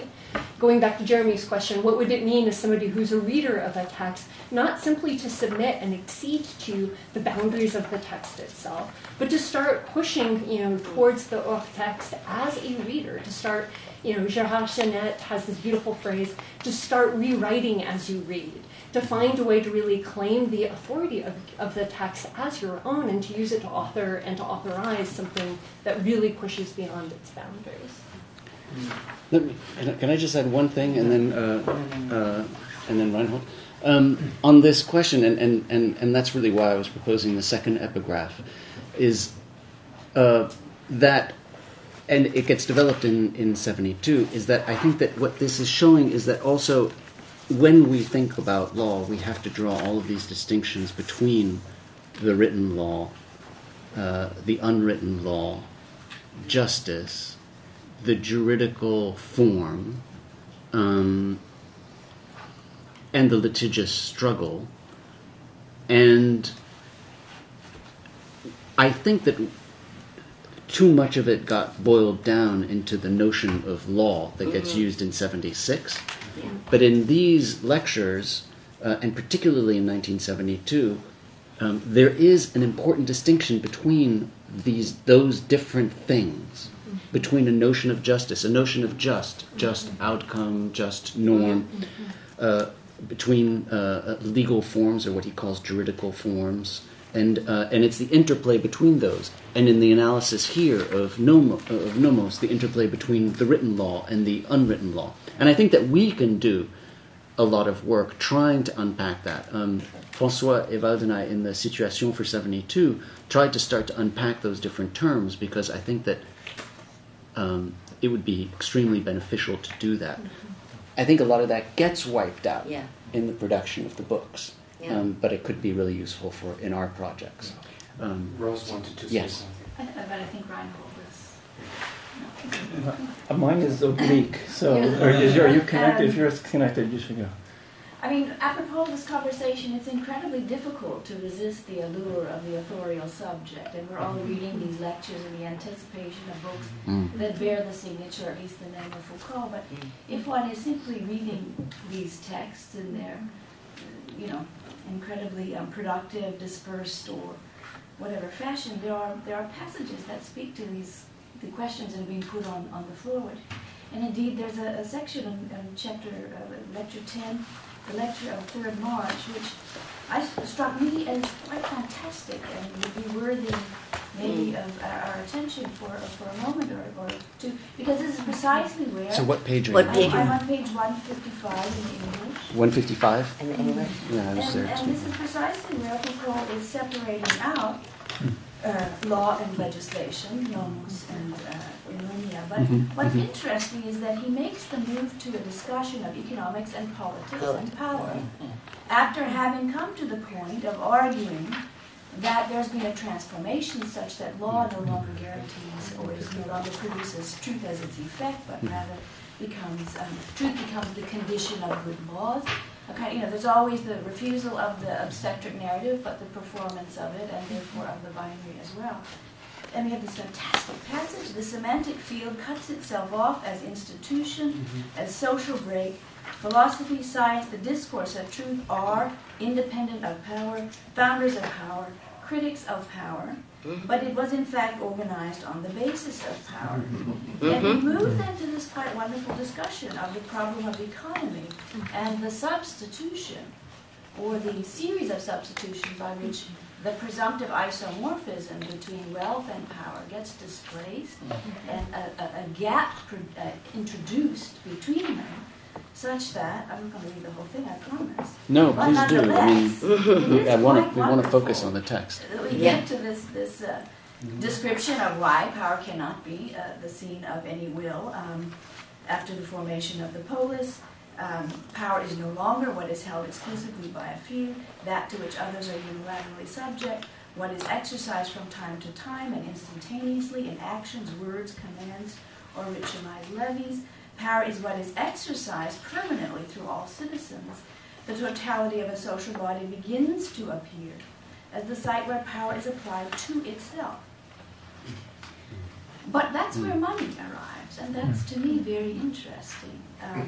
Money is the simulacrum of the power, I'm on 161, shared out among everyone, while it ensures, at the cost of a certain economic sacrifice, later we will say, where there is money, where there is both sacrifice and tax, while it ensures at the cost of a certain economic sacrifice the preservation of power in the hands of some. And now we have a great line. We can now characterize nomos by the caesura, an obvious break between the irregular chances of wealth and the immobility of a political structure which regularly and continually shared out power. A break which hides the fact that the political distribution of power maintains and renews the, it's almost Marxian mode of appropriation. Yes, that's what we were thinking. It's pretty close. But this complicated move in 5 pages, which is in no way reducible to a kind of, law and its productivity, it seems to be exemplary of the kind of a reading that you've invited us to do. But I'm not a Foucault scholar. I'm just tagging along and catching up and reading the book.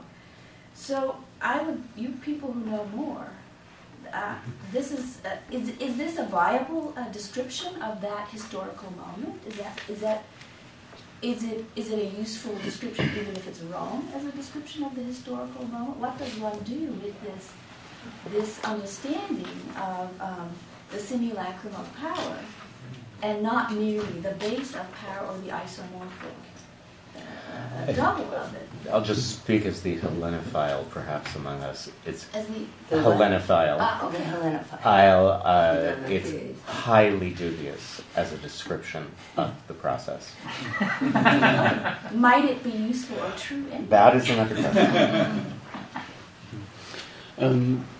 But I do think that right there you get a development of the notion of power, right, that makes it impossible then, I think, to speak of the will to power, right? And that's going to then move into...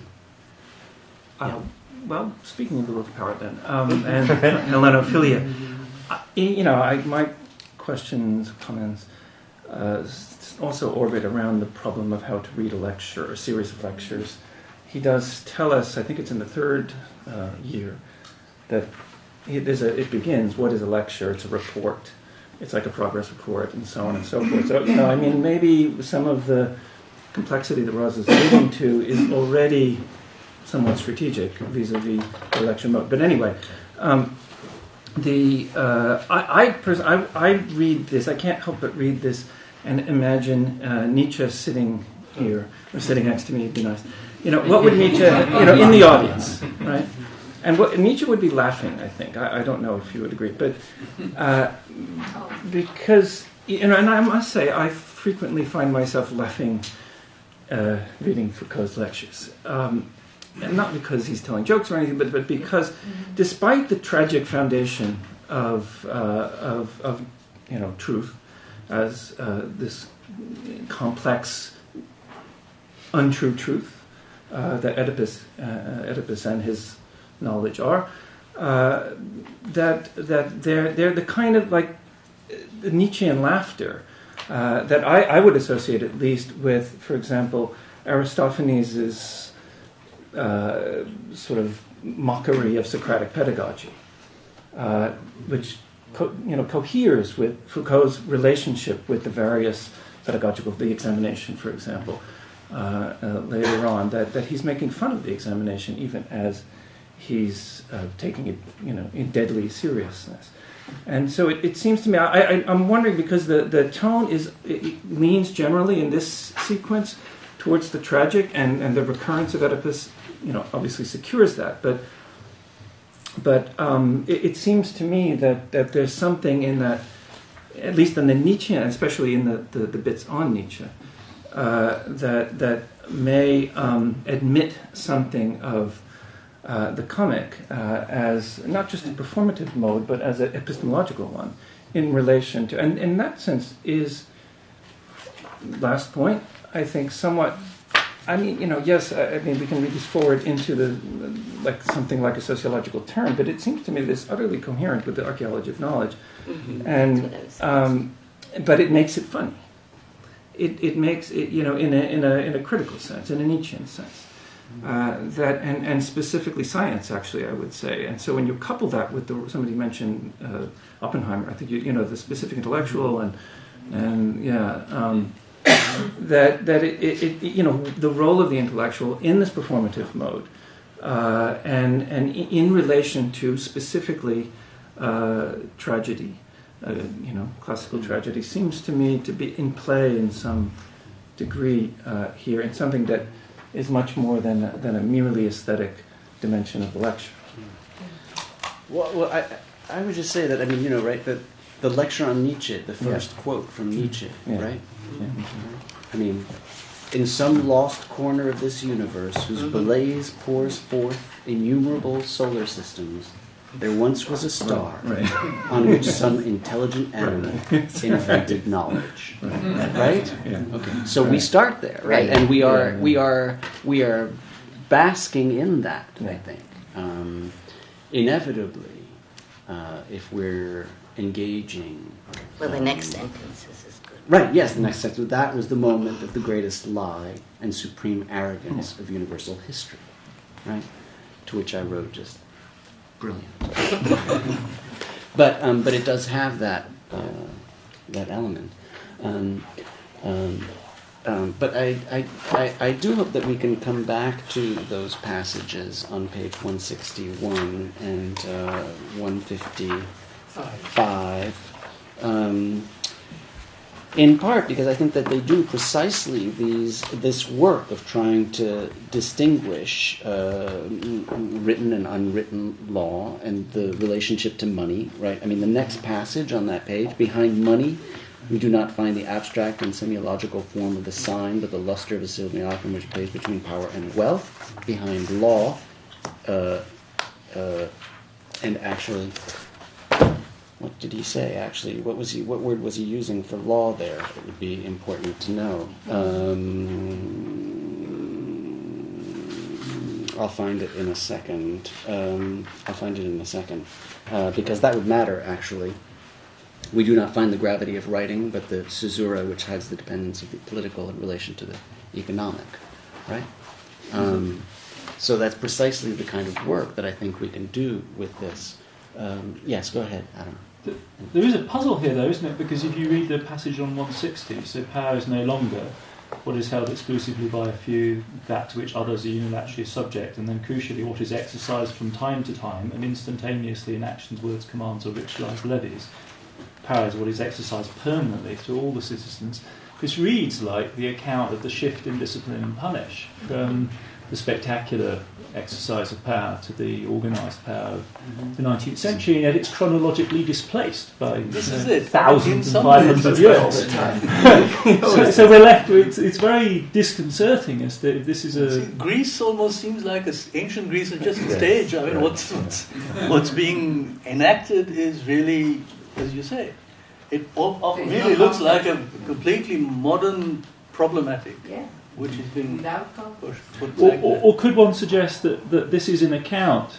I mean, the organising idea of the history seems to be there's the failure of a democratic revolution. Yeah. Right? There's the failure of a democratic upsurge in which basically the question of property is posed and is negated, and everything follows fundamentally from that. Right? This new order order is negated. It's very clear. I mean, he says this straight away. It's in this, exactly, and so in a sense we could be seeing a reprise of the Great Confinement and the 18th and 19th century disaster as well, where too the project of a full revolution is in some sense aborted or cut short, and out of that then emerges this other type of power logic, and one would simply have a recurrence of a revolutionary failure with this consequence.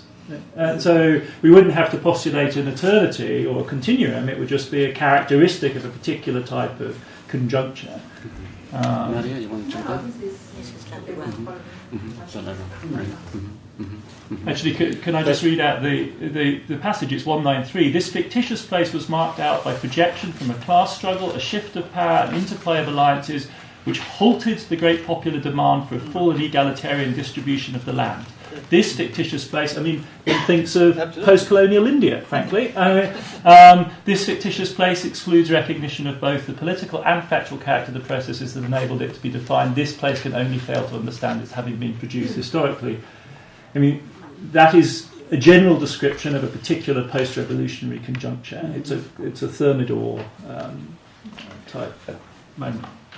Again, as a description of the actual historical events, it is profoundly dubious, but all the more interesting that it can be read in the way you're suggesting. Because of the stakes, right? Because of the stakes. So the purpose, I take it, is not to figure out the historical act. I mean, that would be somewhat kind of odd in a context in which this is about the production of fact, right? I mean, it would be somewhat odd for that to be the project, because the stakes, I take it, are understanding how these mechanisms are used, and the stake is in March of 1971, the Jeep.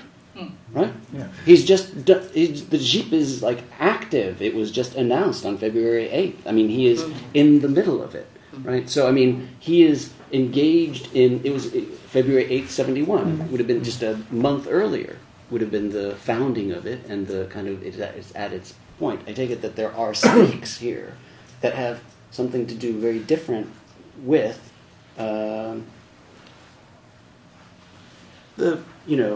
a description of a particular historical moment. Well, and I think part of what those stakes are is trying to grapple with the sort of continued recurrence of the potential for some kind of popular democratic revolution.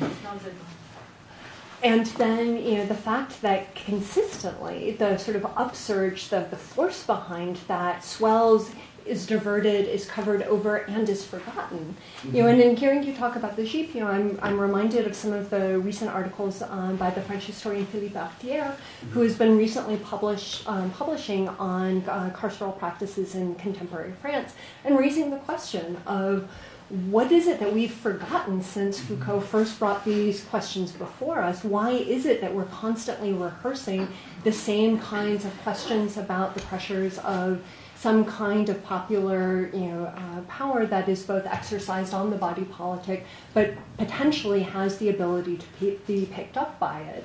And why does that never happen? And so for me, going back to this question of, well, is this just the contemporary world displaced onto the ancient?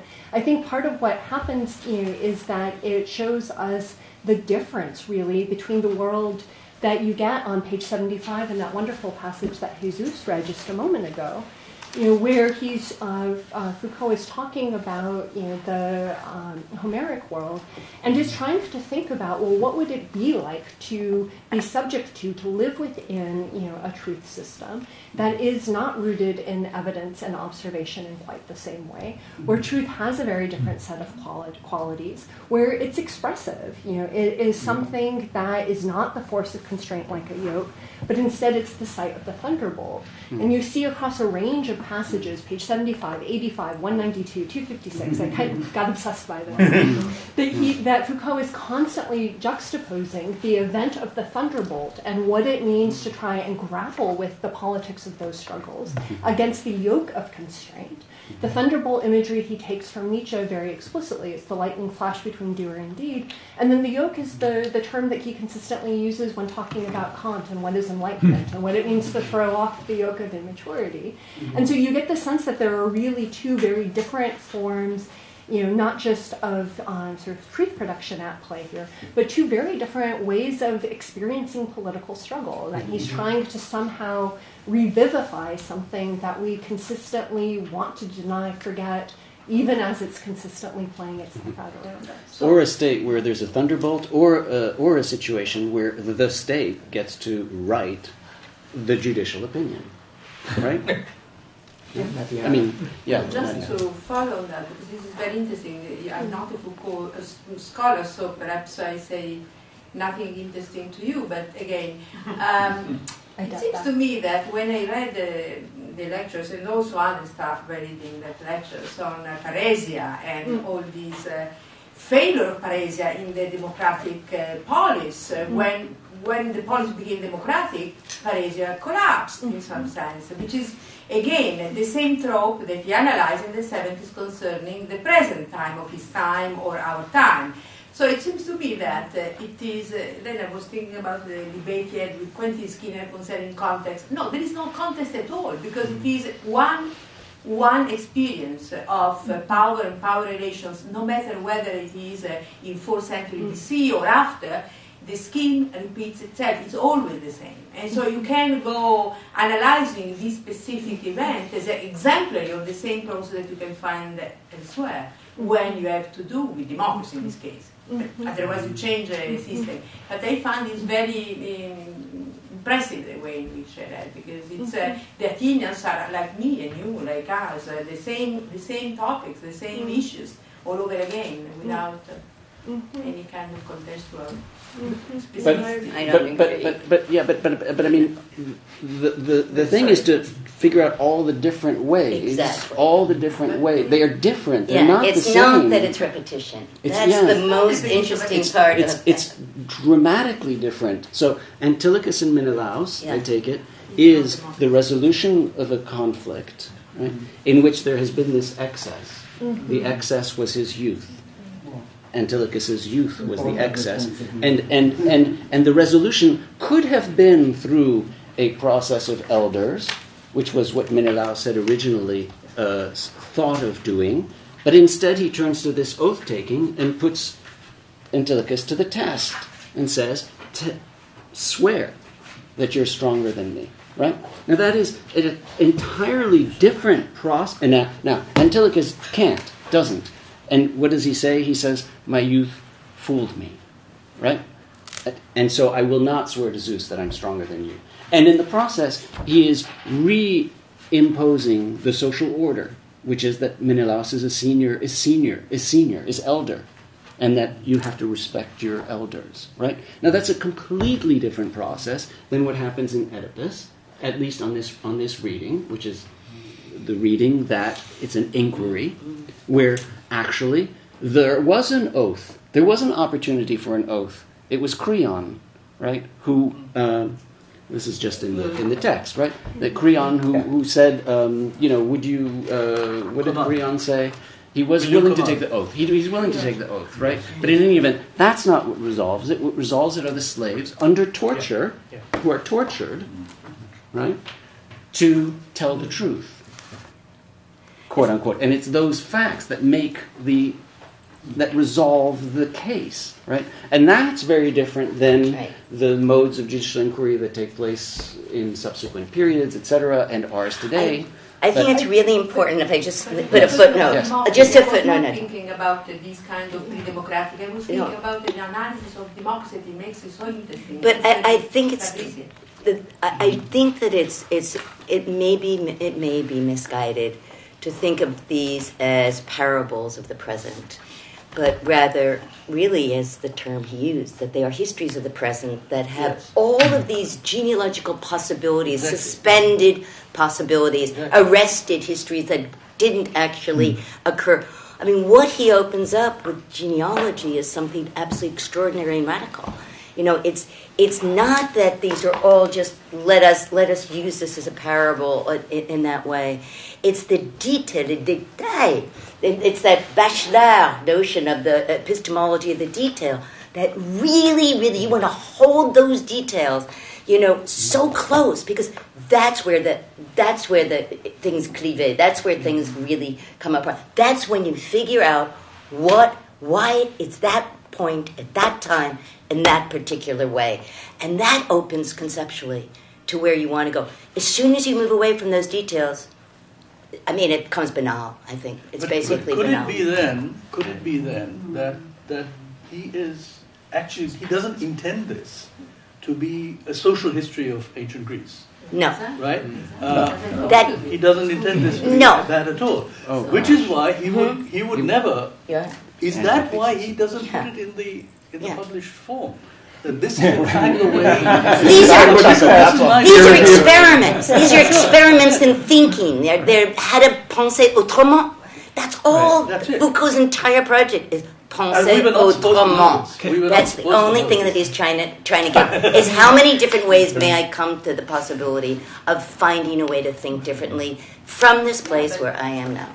But I would agree with you, and I never use the word parables, because this is. I know you didn't, but you said it's the same. What is interesting, if you analyze these pages on democracy in Athens, 4th century BC, the trajectory from freedom to despotic domination through freedom, through paresia, is fabulous, because, of course, that was not precisely the case. He was reading Vidal-Naquet, he was reconstructing. That was his own interpretations in order to create the case of the inability of democracy to hold on his own promise of freedom. That was his doing, and he was perhaps using the past, I don't think that is a good word, but in any case, utilizing that what he knew about that experience in order to better understand the dynamic of power and the impossibility to hold on the condition of courageous freedom in front of everybody. This doesn't hold. It starts in this way and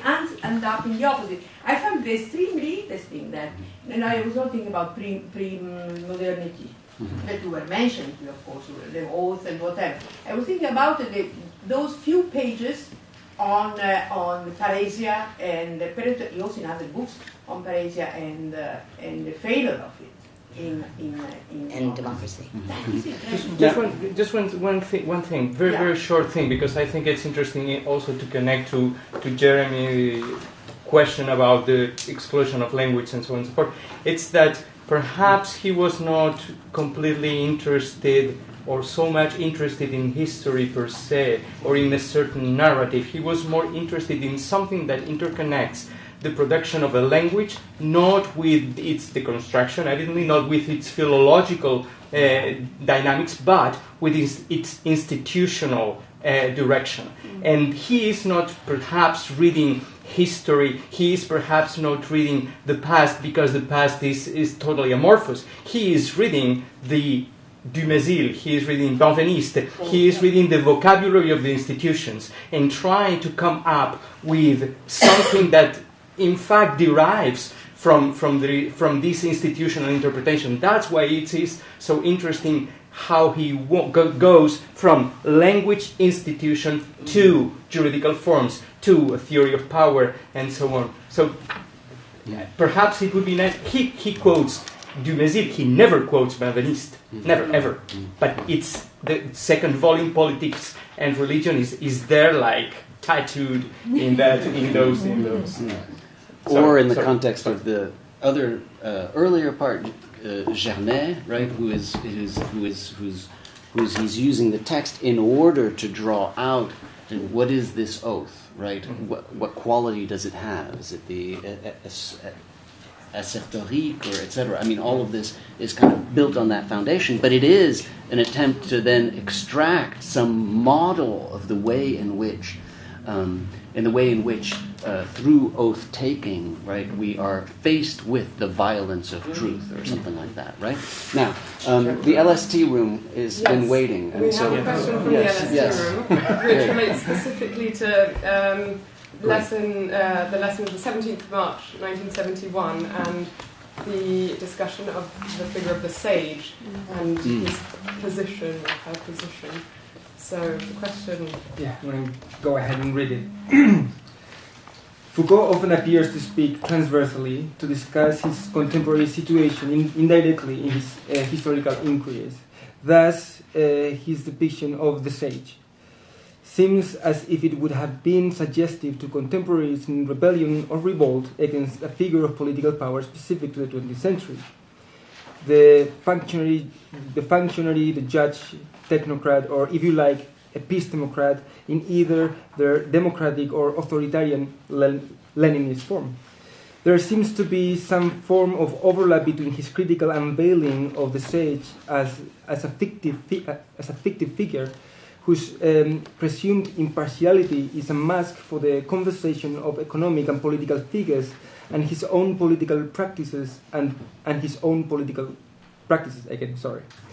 Thus, and here the question, doesn't his own methodological emphasis on the Hochstett text suggest that a reading outside of the political context is inappropriate? Jeremy, what do you think? That was that laughter. Yes. Well, I mean, this is what you're never supposed to say, but I think that's a great question. I mean, obviously, it would be difficult to have a reading group about a book if, in order to prepare for the reading group, you also required everyone to read about, several texts on the history of the occasion of writing and all of Foucault's interlocutors and the works of the 19th century that he may have foremost in his mind. So it's very difficult, and that's why I think we don't do it. But I'm sure many people here disagree with me, but I see that as a practical and a quantitative constraint. I think if one were to be true to what Foucault here very clearly represents as a methodology via Nietzsche, that's exactly what you would do. And you wouldn't simply talk about Foucault's text. You would have to talk about where Foucault was at the Collège de France, who his office mates were, his political affiliations, the structure of the French state at that moment, the nature of, if you believe in it, the class struggle at that moment. Where he ate Yeah, well, I mean, and then there would be debates about what are the proper contexts to bring out. But as I said, I think it's a practical constraint. I think methodologically that would be appropriate. No, it wouldn't, because you're overrating Foucault the individual. What that's getting at is the cultural politics that we're not dealing with, which is why this whole gathering is sort of lost in truth. Yeah, because we're excluding very obvious sorts of points about the New Left and that Foucault was sort of immersed in, and how appropriate it is now, and what does it have to do with the welfare state, and how can power be positive, which is like something we really have to think about, Yeah, but I take it that's what we're. I hope that's what we're trying to do. Not really. No. Just a little small detail footnote that might help reconstruct context, if that's what we're talking about. I first suspected some of these lectures, the two lectures, the one on Oedipus and the one on Nietzsche, the two public lectures, were given to Americans or Canadians. Right. They were not delivered as part of this French series. So, and it's very hard, at least on first read, to discern what adjustments he might have made. One thing I do know, I don't know when he did it, but he went back to Buffalo a couple of times, right? And I think it must have been on the second trip he went to visit Attica. Yes, 72. 72, March. Right? Because these precede that, but reading one step forward. It's speaking of lightning bolts. It seems to me that something like that is not really accounted for as such in the let's say the narrative of history, that the tragedy, let's say, that's being that's allegorized in Oedipus. So, and I don't know. I can imagine him just being curious. Frankly, I don't know. I mean, so two things, I think, and two things. One, I mean, you will see the next course, Théorie institution pénale, which you'll have to read in French, although I'll produce some texts which were there was one text in English that we'll try and find as much as possible also. But how does it start? Pas d'introduction. No introduction. La raison d'être de ce cours, il suffit d'ouvrir les yeux. The reason for this course, you just open your eyes. Just open your eyes. I don't need to give you an introduction. And then he launches into this 7 lectures, and Etienne Balibar is going to comment on them and explain them to us and present them to us. And Etienne has a beautiful lettre to the editors in this volume that clarifies entirely the relationship between Foucault and Althusser. So you don't need anything else, okay? Among other things. Brilliant. And we'll... No. But the point is, right, Etienne, I mean, and he takes us to 1639, to the repression of the nu-pieds, but it's entirely situated. There's no reason... I don't need to give you an introduction. All you need to look outside all you need to see is the CRS outside, okay? And now let's go back to 1639, and let me explain to you how a repressive apparatus of policing and judicial form was created. Right. Now, I think that is totally the context that we're trying to mine here. Okay.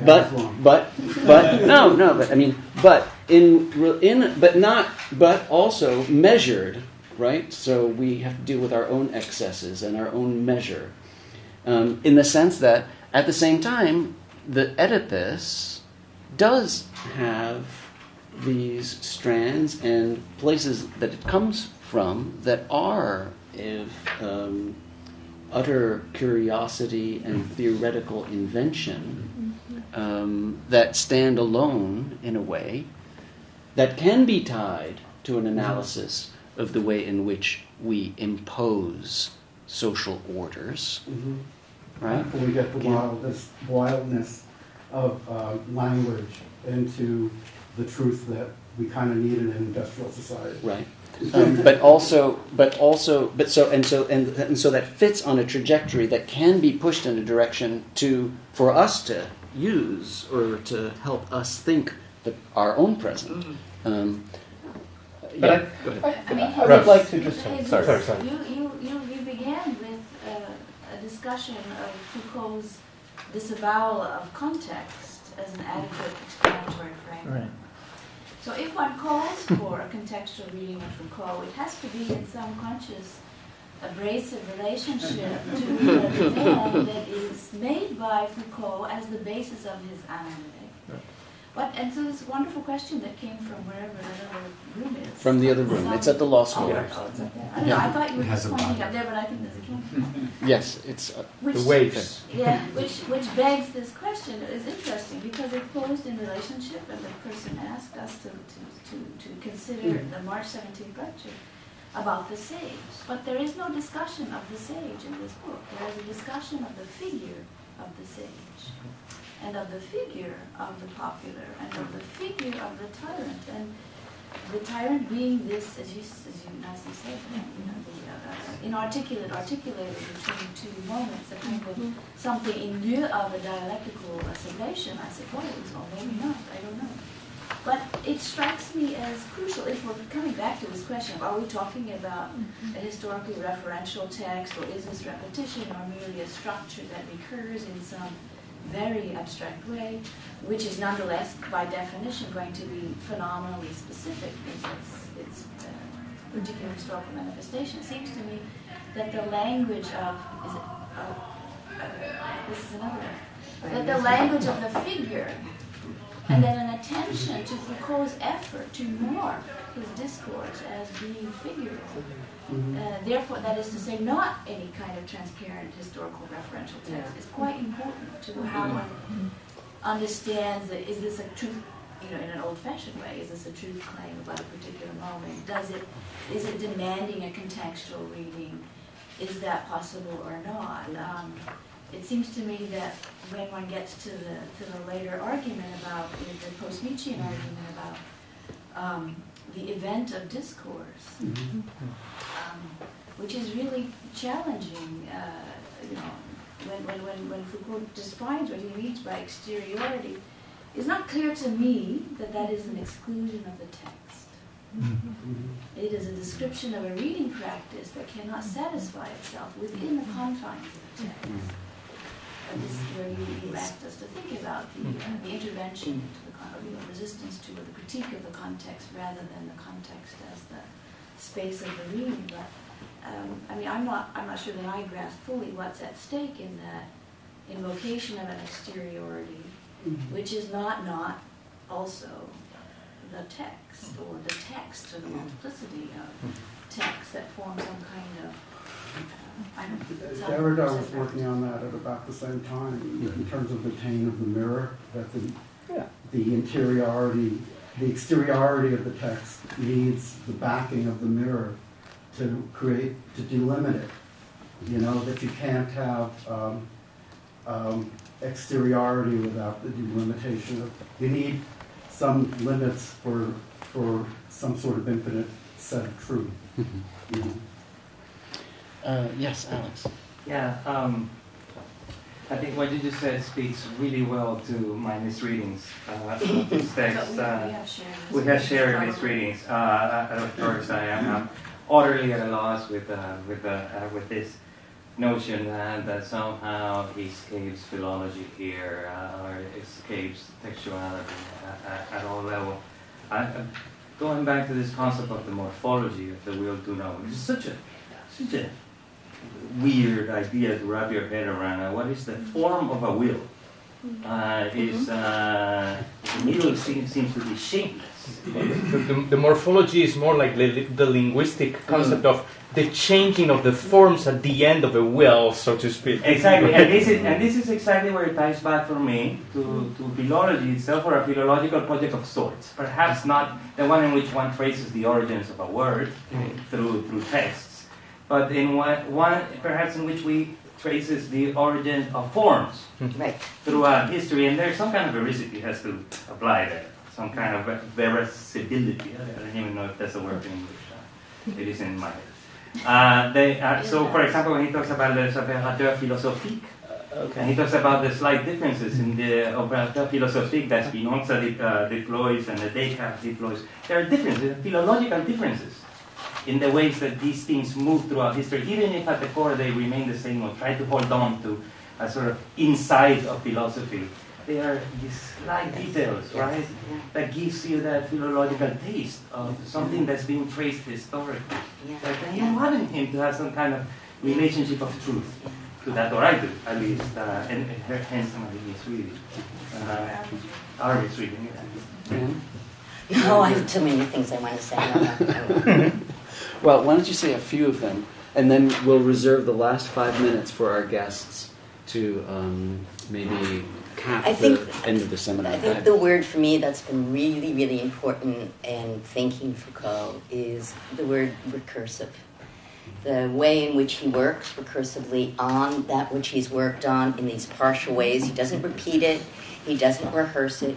He works sort of through it again and again.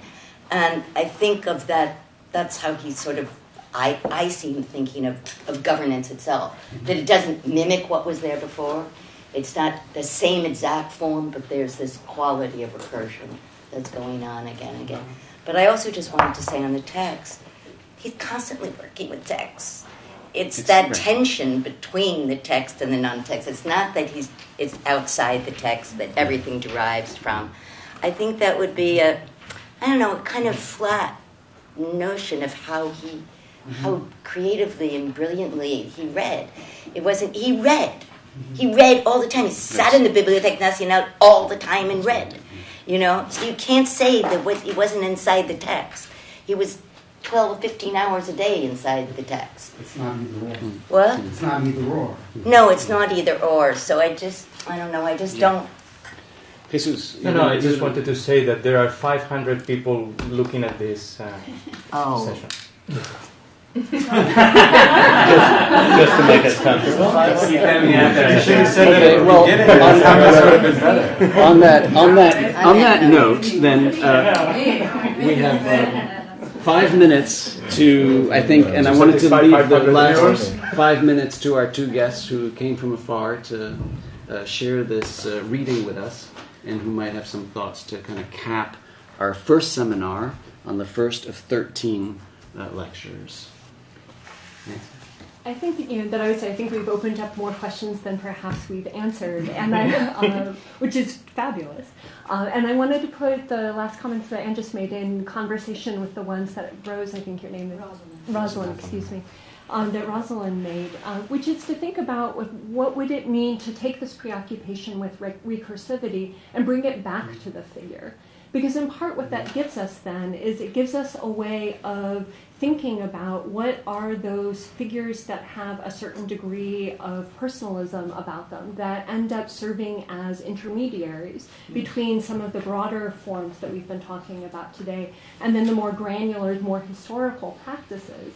And is that a way of trying to get at then some of this tension between the text and the off text?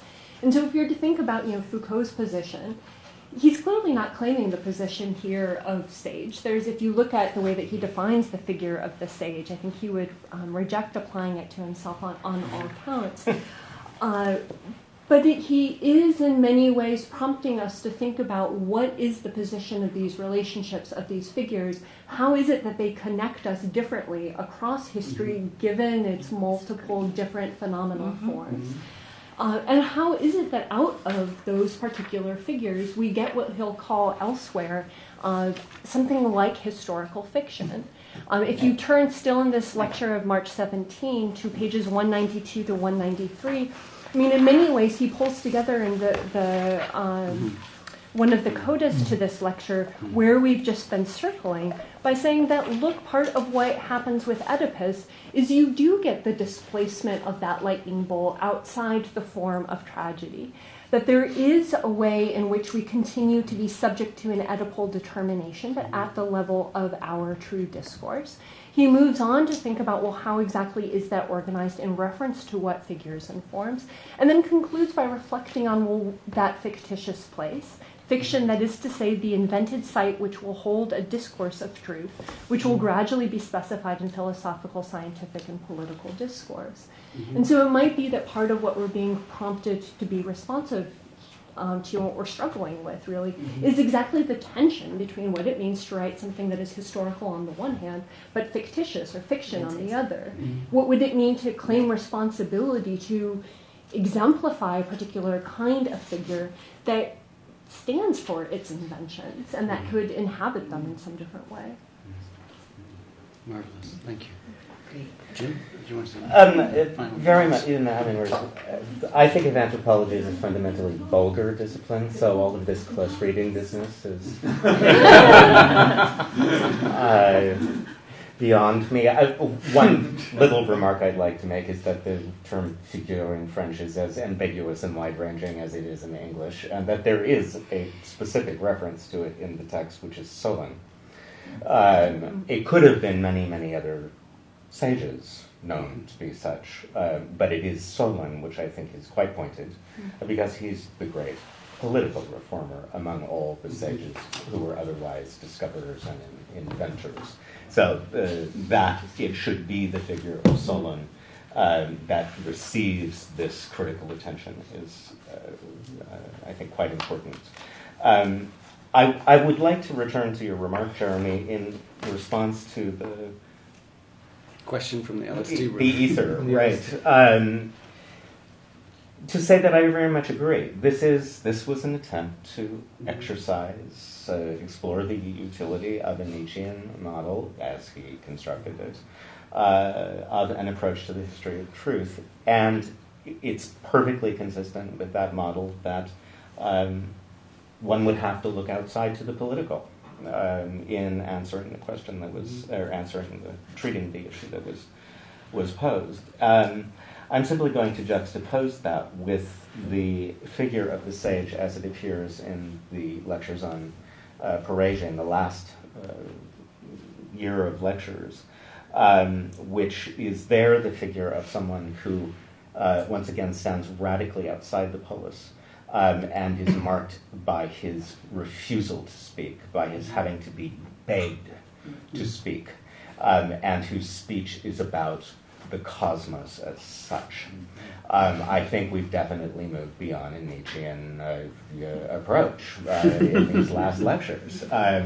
That Foucault, I mean, this I think I share with you, and also that this recursivity is crucial here. That he's one of the most self-critical examples of philosophical inquiry we have. So absolutely uncomplacent and querulous. I mean, you hardly hate to want to call him curious, given what he says about curiosity in this lecture. But I mean, in the end, it's hard to avoid the germ.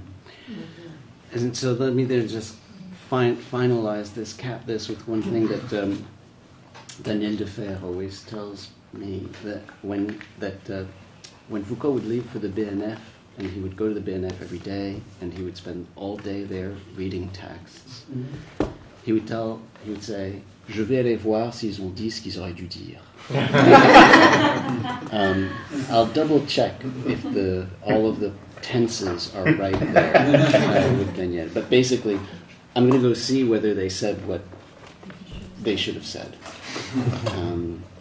Okay. Yeah. Marvelous. So before we applaud, let me just say, so next, in 2 weeks, we'll be coming back, and we'll be at the Casa Hispanica. Correct. On 116th Street. And we will be reading Théorie Institution Pénale. For the second time in Casa Hispanica. Right. In the second time in Casa Hispanica. And we will be blessed with a commentary by Étienne Balibar and François Evald, who will be helping us understand the text. And we're deeply grateful. The text, this was the Théorie Institution Pénale was the last cours that was published, 1972, 71, 72, mostly in 72, and it's only in French.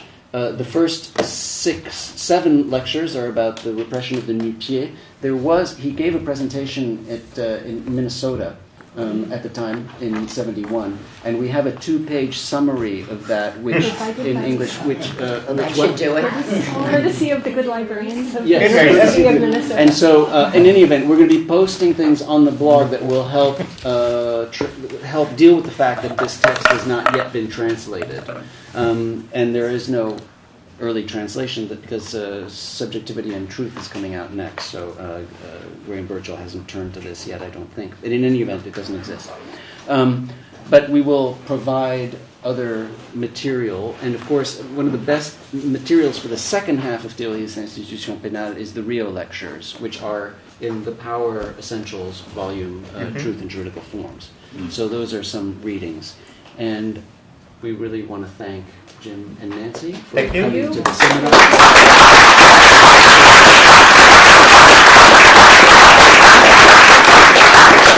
We will be posting both continuations of this conversation on the blog as well as preparations for the next seminars. Okay? All right. Thank you. Join.